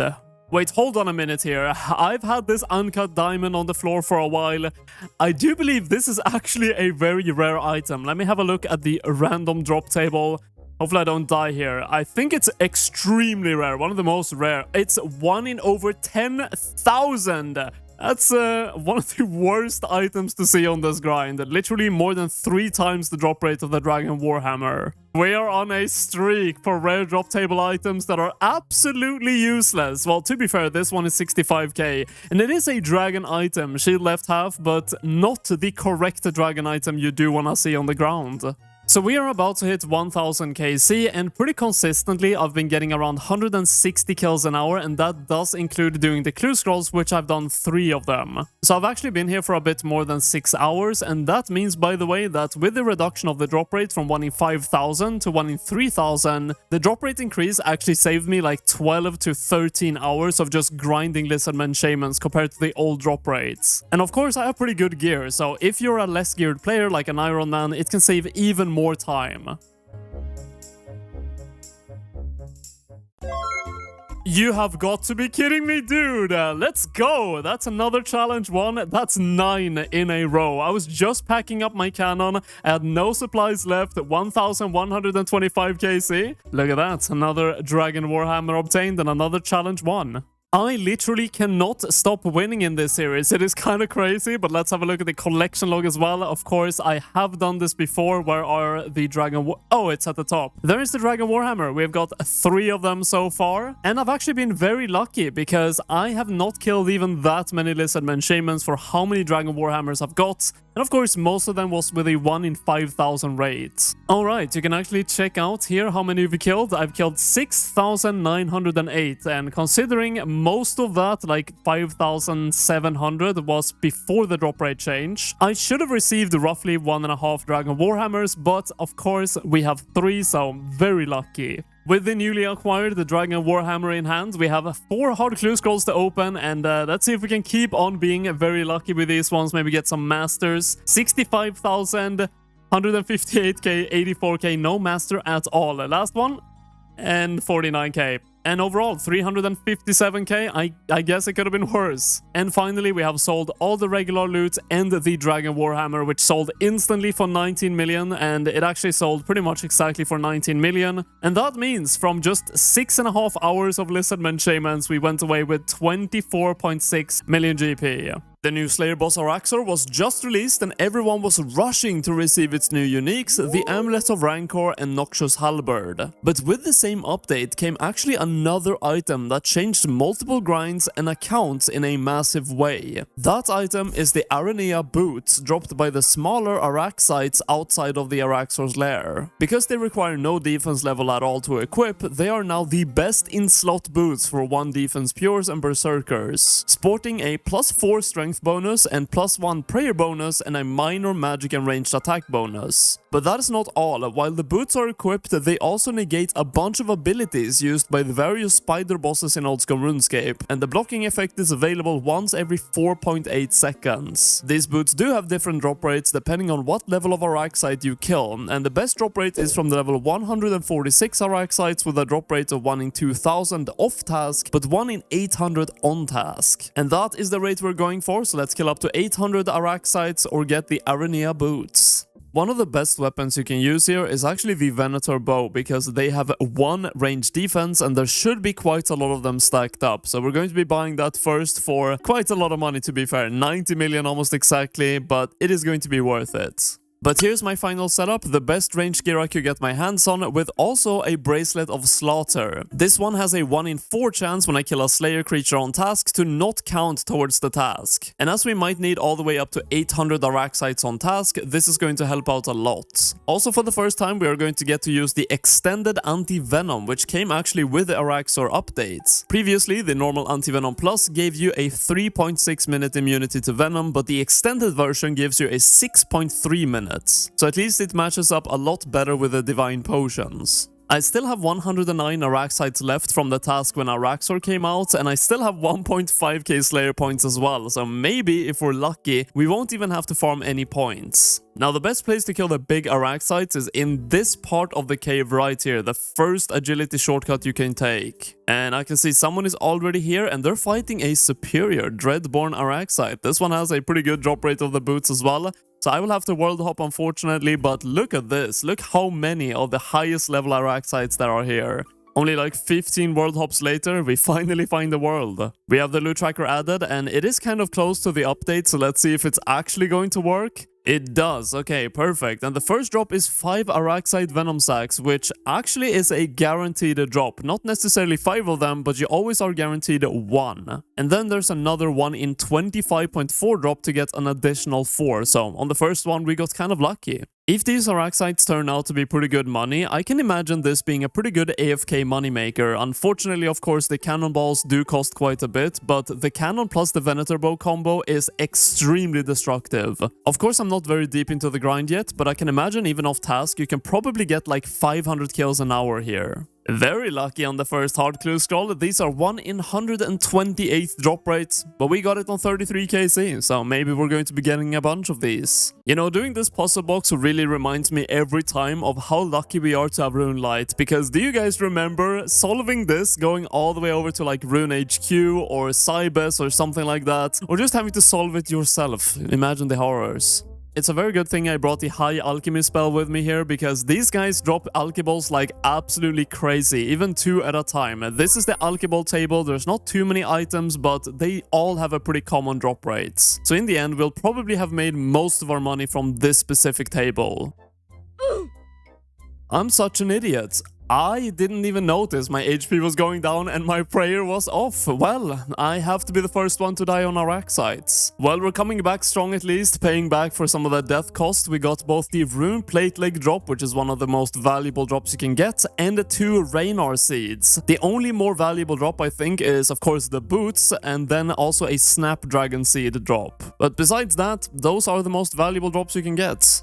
Unless the Bracelet of Slaughter procs here and we get another kill on the task, that is going to be the final kill for the first task. Yeah, it is now completed. Of course, this was only half a task, as I had already used a lot of the KC for it on the actual Araxor boss. But wait, you actually can't kill more of them after you've completed the task. I guess I'm in a Slayer-only version of the cave. Well, as I was going to get another task, someone in my clan called Nap OSRS got the Aranea boots. So I guess I'm not the only one grinding out these boots. Of course, every time I do an on-drop rate for a Slayer monster, I go for the Slayer Cape 10% chance of getting a back-to-back task. So let's see if we can get really lucky and save a lot of points. That is not a back-to-back task, unfortunately. I, of course, still have a lot of points to skip, but I think we'll need up to 3 tasks to complete this. By the way, this is what it looks like if I would have got the 10% chance, but of course, I had Rune Dragons there, so I'm going to be skipping that, and Sukwas is not what I want either.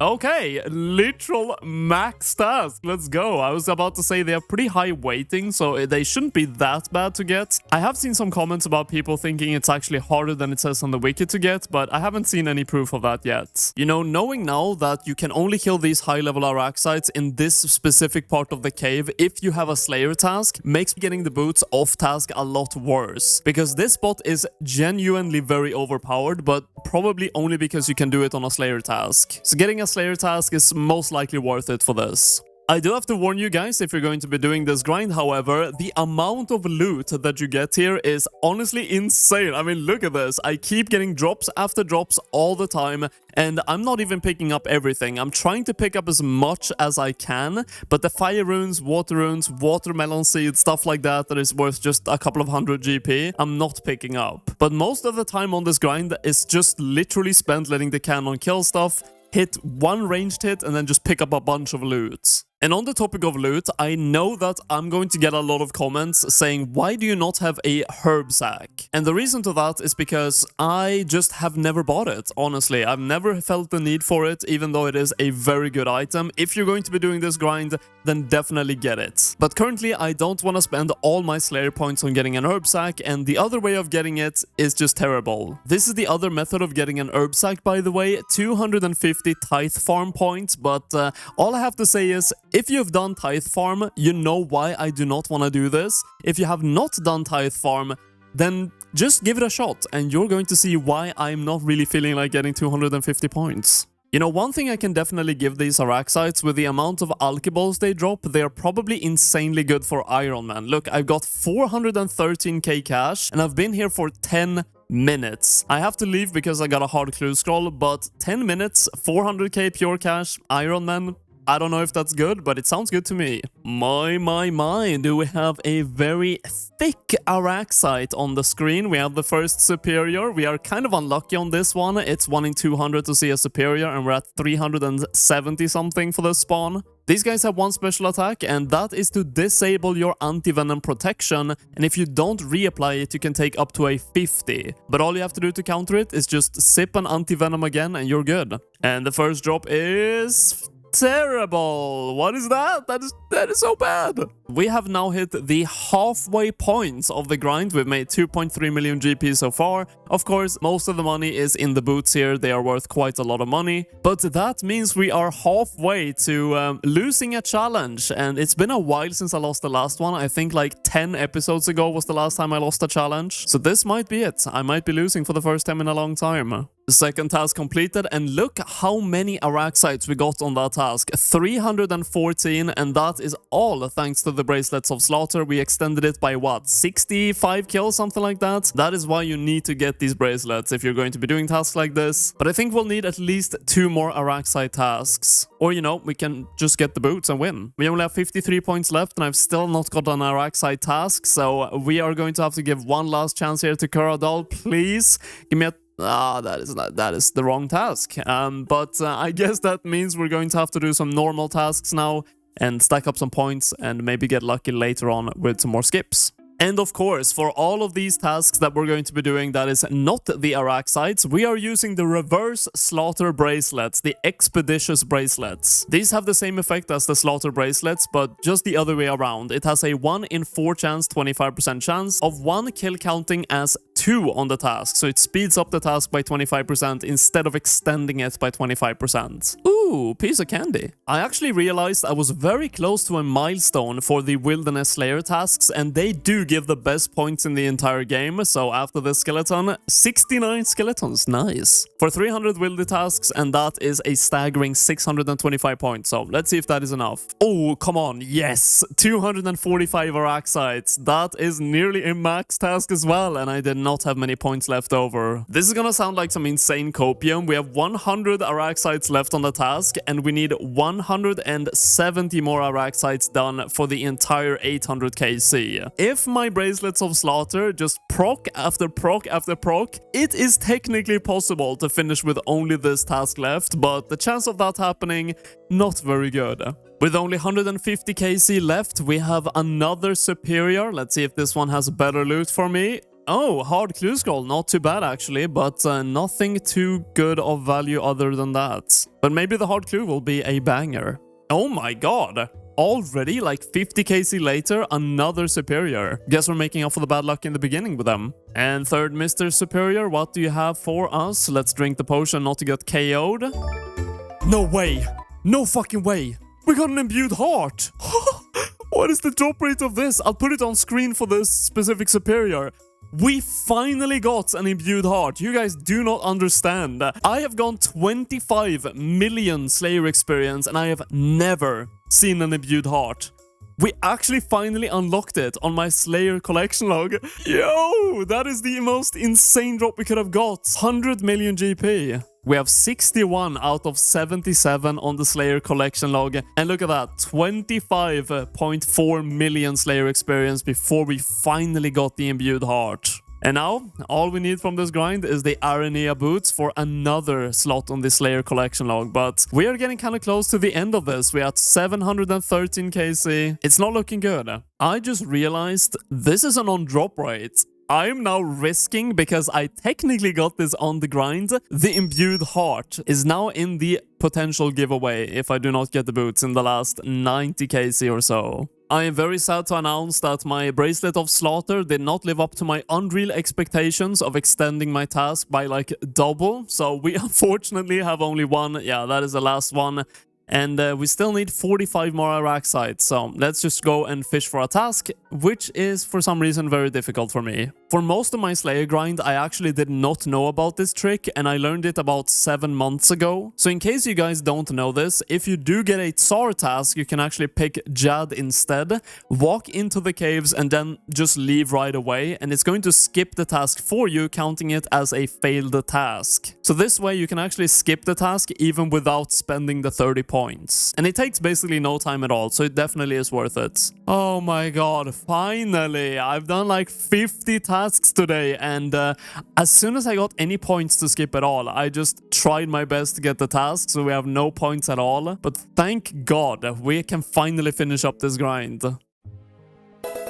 No way, dude! I literally cannot lose, guys. 768 KC. We have the Aranea boots. We get to keep the imbued heart, and we've won another on drop rate challenge. This is getting absurd, man. This is all the loot that we got. I'm not sure if these boots are actually worth this much. We're going to have to see when I sell them, but look at that. We got the Aranea boots on the collection log. And that actually kind of entices me to maybe in the future go for the Slayer log. But let's have a look at how they also look on my character. You know what? Not that bad. They kind of look like the mix of the Guardian boots and the Pegation boots and the Brimstone boots and stuff like that. I am a bit of an idiot and accidentally opened the first hard casket, but let's go through them.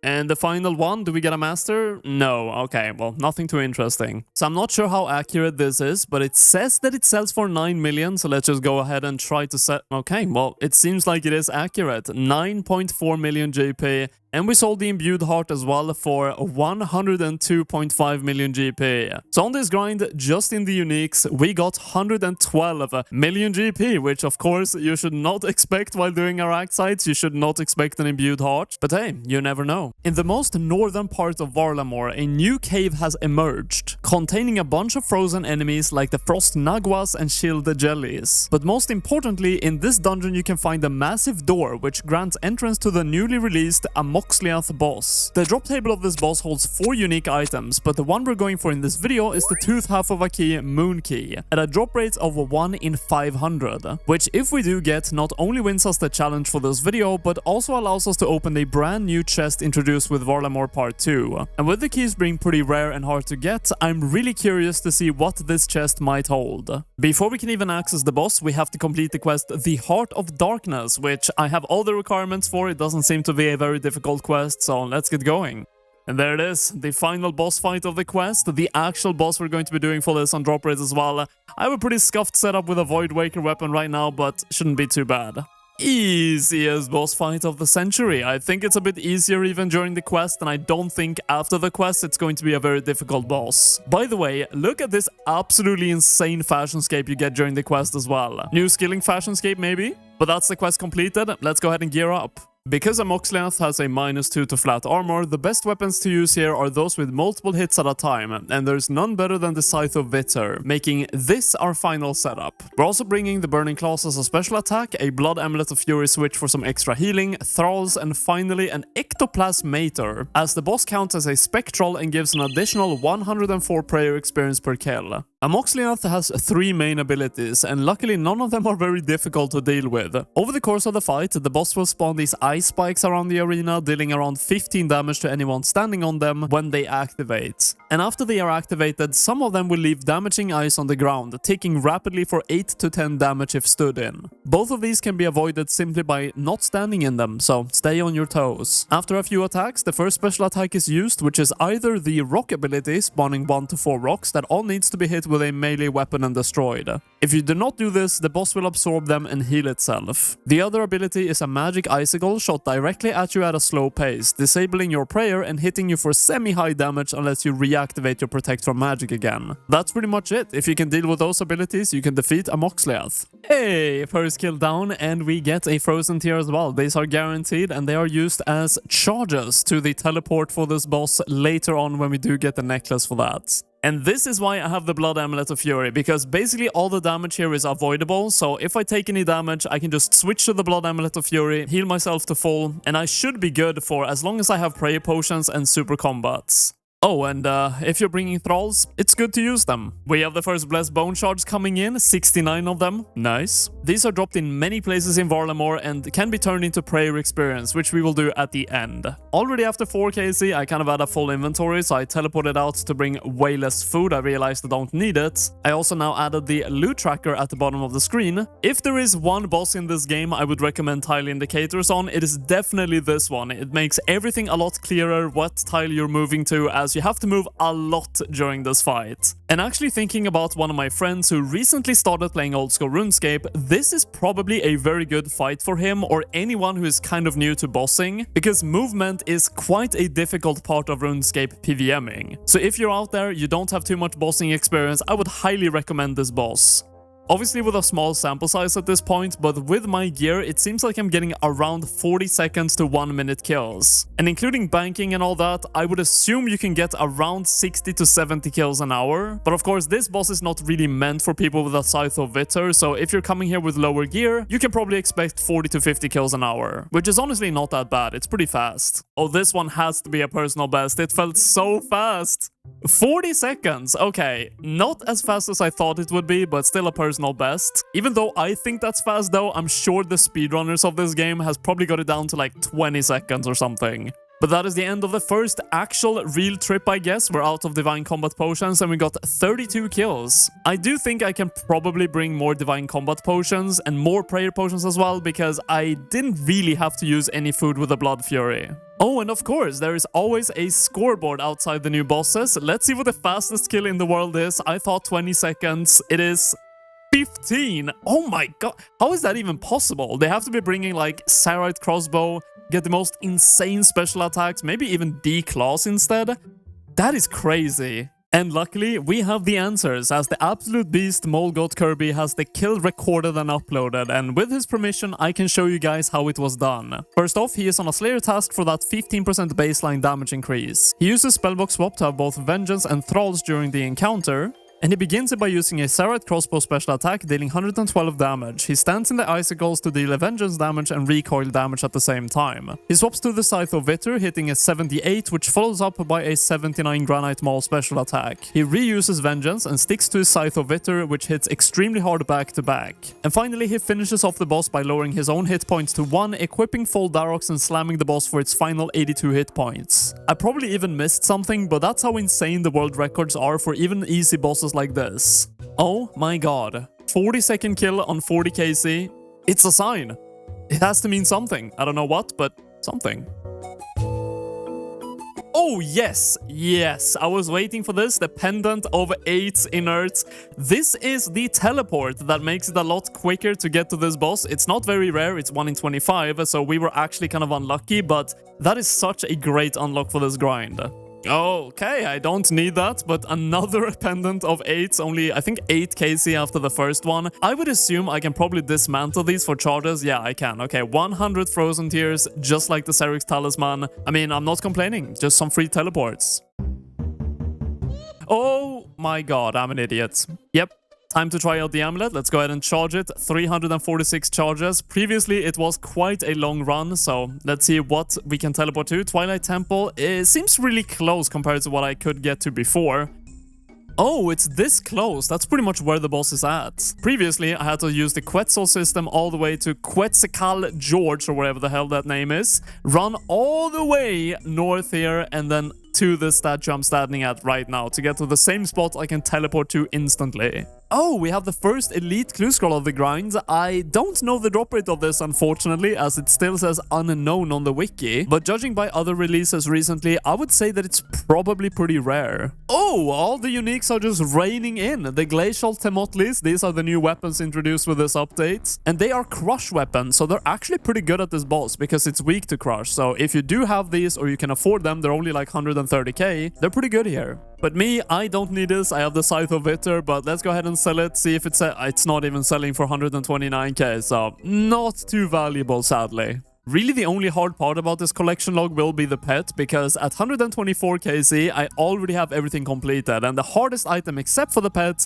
is the Glacial Temotlis, which we just got at a 1 in 100. So if you're lucky and get the pet pretty early here, you can complete this log in no time. You know what the hardest part of this entire boss is? At least for me, it's inventory management. You get so many items from this boss. I have to juggle them on the ground if I want to pick everything up. Look how many items you get. How am I supposed to hold all of this? If you do bring high alchemy instead of thralls, of course you can alch all the rune items. But for me, because I want the fastest kills, bringing thralls is going to mean that inventory management is very difficult. Oh no, I just hit 1000 charges on my necklace. I cannot keep saving one inventory space by putting the frozen tears into the necklace, because 1000 is maximum. So on the note of inventory management, now I have another slot in my inventory I cannot use. That is very fun.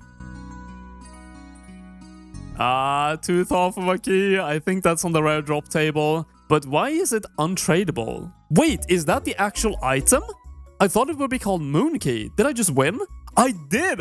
No way! Okay, that was the biggest bait ever. I thought it was just a normal tooth half of a key. Let's go. We did it. 179 KC. But the grind is not quite over yet. We do have the tooth part of the key, but we still need the loop to finish the key. The loop can be obtained through various skilling activities on Varlamore, but the one I'm going for in this video is mining calcified rocks in the Camtora mine. The drop rate for this is currently unknown, but I will just park my character here, keep a mining XP tracker on, and see how long it actually takes. I actually had a bit of a chat with a guy standing right beside me now, and he said he started on 83 mining and is now 91. And in that time, he claimed to have got 17 moon loop half of a key. And I did some quick calculations with his statistics, and that means he got one loop every 183,000 mining experience, which is honestly quite a lot, so hopefully we can get lucky and get it before that. Oh, there it is. We have it. I was completely AFK just mining, and we got 61,000 mining experience before we got the key piece. That is really lucky. But we now have everything to open the new chest, so let's go ahead and combine them and see what we can get from the chest. Very briefly before we open the chest, from the mining I actually got a lot of these blessed bone shards, more than I got from the actual boss, but let's go ahead and actually use all of them and see how much prayer we got. Okay, that is the last shard, so we got nearly 30,000 experience from mining and killing 179 Amoxliatl. But that means including the Ectoplasmator XP we got from the boss itself, which was 18.6k, we got nearly 50,000 prayer experience on this grind, which is not too bad. And here we are, we have both the key pieces, and here is the chest. It is located right north of the Sulphur Naguas, so if you want to do this yourself, you now know where it is. Let's go ahead and combine these keys for the moon key. And I have honestly no idea really what can drop here. I don't think there's many people who have opened it, so let's just go ahead and see what we get. 250 splinters and a dragon stone. That is not very good. 160k for that. Don't think it was worth it. But of course, it's not meant to be a main moneymaker. It's just meant to be some extra loot that you get when doing bossing and skilling in Varlamore. And I think it's a pretty cool addition. We only got one elite, of course, and maybe this is the chosen one. Third age? Oh my god. Okay, that is not third age, but that is a lot of items. New collection log slot, katana. Let's see how that looks. That looks so good, honestly. I wish that was good. Also 200 elite, so we did get the big casket, which is kind of cool, but I don't think I'll ever use this, to be honest. The item of this episode will be the Samurai hilt from Krill Tsutsaroth, the Samurai God Wars General. Defeating Krill has actually never been easier than it is right now, due to the recent release of the brand new Scorching Bow, granting a 30% damage and accuracy increase against demons, as well as having a special attack that only uses 25% of your charge to root a demon in place for 12 seconds. And all of this means you no longer have to run on specific mark tiles in order and be tick perfect to kill this boss without being hit for massive numbers if you mess up. But instead, a new method has emerged, which we will cover when we get there. So let's get into it. When it comes to gear, there are two main items I want to mention. First off, we have the Light Bearer, which doubles your special attack gain, which kind of enables this whole strategy to work. We then also bring the Sarite Vambraces because they are best in slot, but that is not the only reason. Because gone are the days of farming KC before every single kill in the God Wars dungeon. Due to the release of the bank at Nex, you can farm up a bunch of Saros KC before you start your trips, bank at Nex, and simply run back to whatever God Wars dungeon boss you were at and keep the KC you collected from your previous run at the boss. A bit of a small trick I can show you guys, a bit of a secret for the God Wars dungeon killers. You can actually use 2 Trollheim teleports. Use the first one to drop an anglerfish, head over to a bank and pick up another anglerfish, teleport back to Trollheim and pick up the one you dropped. And now I have another anglerfish instead of an empty slot. I do want to show you guys a cool new plugin I was just made aware of by one of my viewers. It's called Monster Monitor, and it actually lets you set limits on how many Ks you're allowed to do on a grind. And of course for on drop rate, this is a perfect fit. So if we put 11 on spiritual mages, you can now see I've killed 10 out of 11 spiritual mages. So if we kill one now and would reach the limit on an on drop rate challenge, you get a message in your chat: on drop rate challenge lost. So I'm actually going to start using this plugin instead because I think it looks better than the loot tracker at the bottom of the screen, as well as I can then surprise you guys with how much money we've made at different points of the grind. And of course, getting the message in the chat is a really cool addition as well. And there we have it, the monster monitor is set on 508 kill count. Goddamn, that looks so clean. But it's finally time to actually begin the grind and talk about how the new strategy works. As soon as you enter, shoot the boss with your special attack. Regardless of if you hit or miss the attack, you will still root the boss. After that, do 4 normal attacks and then special attack again to reroute the boss. And that's pretty much it. All you have to do is just stand in one place, attack 4 times and then reroute it again. And it will never be able to walk a single step. We are getting quite a lot of combat achievements because there are specific ones for privately rented instances, and I've actually never used this before. I'm not really going to be going for combat achievements in this video, but if we get some, I'll take them. You know, out of all the God Wars dungeon bosses, this actually used to be the one that I hated the most because of the stress of getting hit just once. You could just get obliterated. And this new strategy honestly makes it so enjoyable. All you have to do is just use the special attack and you're good to go. Alright, I actually never really do private rented instances, but nothing will ever despawn on the ground when you do that, so we're going to have a lot of items stacking up here on the ground that I'm not going to be picking up, because steel arrows, steel darts, I don't know, attack potions, not too great. You know, I definitely don't need these stamina potions, and I don't think I even need these Saradomin brews. I did sip some of them, but that was even before I entered the room. And the minions actually drop a good amount of food, and because we're in a privately rented instance, they never despawn. So next trip I'm definitely bringing a lot more restores, because at the end of the day that is the factor that will decide how long I can stay here. When it comes to my collection log here, by the way, I have been extremely lucky. The only items I'm actually missing is the Staff of the Dead and the pet itself. None of them would win us the challenge, but completed collection log would be kind of insane. You might have seen it in my intro, but I don't think I mentioned it. We are bringing these prayer regeneration potions. They regen prayer points over an 8-minute period, so bringing one of them is probably not quite enough. But on the release of these, they were like 150 to 200,000 GP for one potion. But finally, they're down to like 60k per potion, so they are now definitely worth bringing. Oh my god, I could not ask for a better timing to get the triple super restore drop.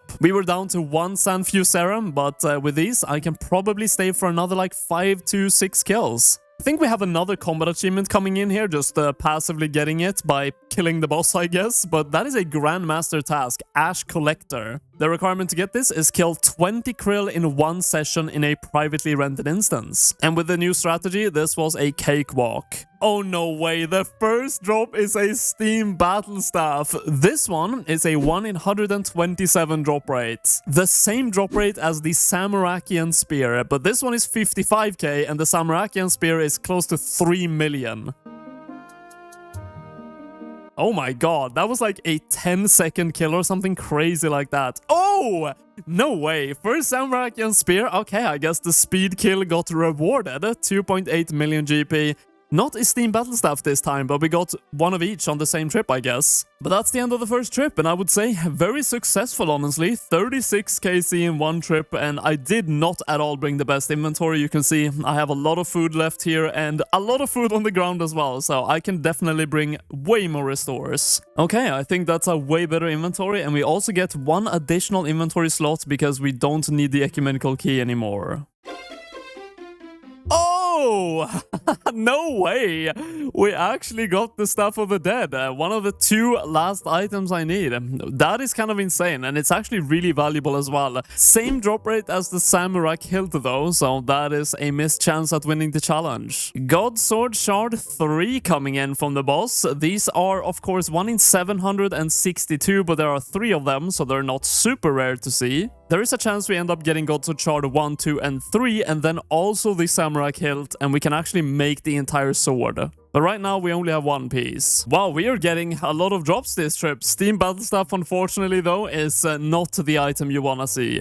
Unfortunately, we're getting kind of PK'd with the system update in 1 minute, so I can't stay here any longer, even though I definitely had the supplies to. But last trip we had 36 kills and we're now at 30 in this one, and we still have a good amount of supplies, so this is definitely a better inventory setup. I just want to mention the stakes here. If we do get the pet, which is the last item on the collection log, it's 1 in 5,000, so very unlikely. This would be the second collection log in the God Wars dungeon that I complete after Kriara, which I did get very lucky on. I completed it on like 172 KC, so there is a chance. Oh no, I just realized I'm down to 933 blood runes. You do run through a ton of blood runes on the minions, and unfortunately I don't have any in my bank, so I will actually have to leave this place, get new KC and all that to buy new runes. Okay, this is getting ridiculous. 3 Steam Battle Staves in 93 KC. Imagine if all of those were Sammy Spears. Would have made like 9 mil by now. But I think that's the last Steam Battle Staff I'll show at this point. I actually kind of forgot to record it, but you can see on the monster monitor on the top, we are now at 100 KC and we have a bunch of loot on the ground. But I do have to say, very eventful first 100 KC. We've got so many different drops. If it keeps going like this is going to be a very fun grind to do. But that's the message in the chat. You do not have any more blood runes, so I will have to leave this area and buy some. But I had a really crazy trip. We actually did 46 kills in one trip, and I think, well, I know I could have done a couple of more kills even if I had more blood runes. So we can probably consistently do 50 kill trips, which is actually insane, I will have to say, because this strategy is so no-brain, so it requires no skill at all, and previously 50 kills would be unthinkable for me with the old strategy. Okay, I know I might have gone a bit overboard on this, but you're always gonna need blood runes and death runes, right? So I just thought I'm going to buy 100,000 each, and I'm making sure I'm not running out at least. I do want to take a moment here to acknowledge some of the comments I've got on my last few on drop rate episodes. Because I've won like 10 challenges in a row now, I'm starting to get comments of people thinking I'm rigging these challenges. But I can assure you that all of these challenges are 100% legit. And honestly, I kind of like giving away money because it is satisfying in itself just seeing someone be happy about some money I give them. And on top of that, I'm not going to grind something for like 50 hours and then just be like, I lost this challenge, I'm not going to post it. Oh, that's the one you want to see. Not the Steam Battle Staff this time, actually the Samarakian Spear, another 3 million to the bank. Oh my goodness, 2 spears in one trip, don't mind if I do. Oh, what is that? Second Godsword Shard? Wait, why is that so valuable? 302k, the last one was 166. Yeah, look in the chat. 154k in the chat, but 300k there, that is odd. So that is interesting. I'm looking at the graph here, and this is just for today. It spiked up to 1 million GP. I'm sensing some type of market manipulation here. I'm not sure which one, but call flipping OSRS. We need some help here. If we can manage to hit a 13 here, we're going to be hitting the halfway point of the grind. And I think that's it. 254 KC for blood runes. So no samurai hilt yet, unfortunately. 300 KC for... I don't even know what I got. Okay, I know I said I wasn't going to show any more Steam Battle Staves, but I have got like 3 more since the last time I showed this. I now have 6 Steam Battle Staves in 302 KC. That's almost 3 times the rate of getting Steam Battle Staves. I could have had 6 Samarakian Spears. Oh no, we have another Staff of the Dead. I mean, it's good money, 8.2 million, but I'm saying oh no because we're getting so close to the end of the grind and it's the same rates as the Samarakian Hilt, so another missed chance. Oh, I actually think that's it. That's the Godsword Shard 1, which is the last one I needed to get all the different shards. Which actually means if we do get the hilt now, I can make the entire Godsword. Oh right, you can actually get elite clue scrolls here as well. I did look this up quite a while ago because I had not got any of them in 374 KC, but that's the first one, and these are 1 in 250, so they are kind of rare, but I was also kind of unlucky on this. Well, we are down to the last 100 KC, and I do have to say, I can see how much money we've made so far, but now without the loot tracker at the bottom of the screen, you guys have no idea, but I can let you guys know. It's quite a good amount of money I'm risking right now, so I would love to see the hilt at this point. Oh, that is just tragic. Steam Battle Staves have dropped even more in price that they don't even get a blue flare on the text anymore. 48k white text. That is just sad. Okay, that kind of made up for it. At least we get one Samarakian Spear when we get 2 Steam Battle Staves in one trip. Quite an eventful trip at least. 50 KC left for Adamant Plate Body. Oh no, oh no, this is so bad. I'm risking so much money now.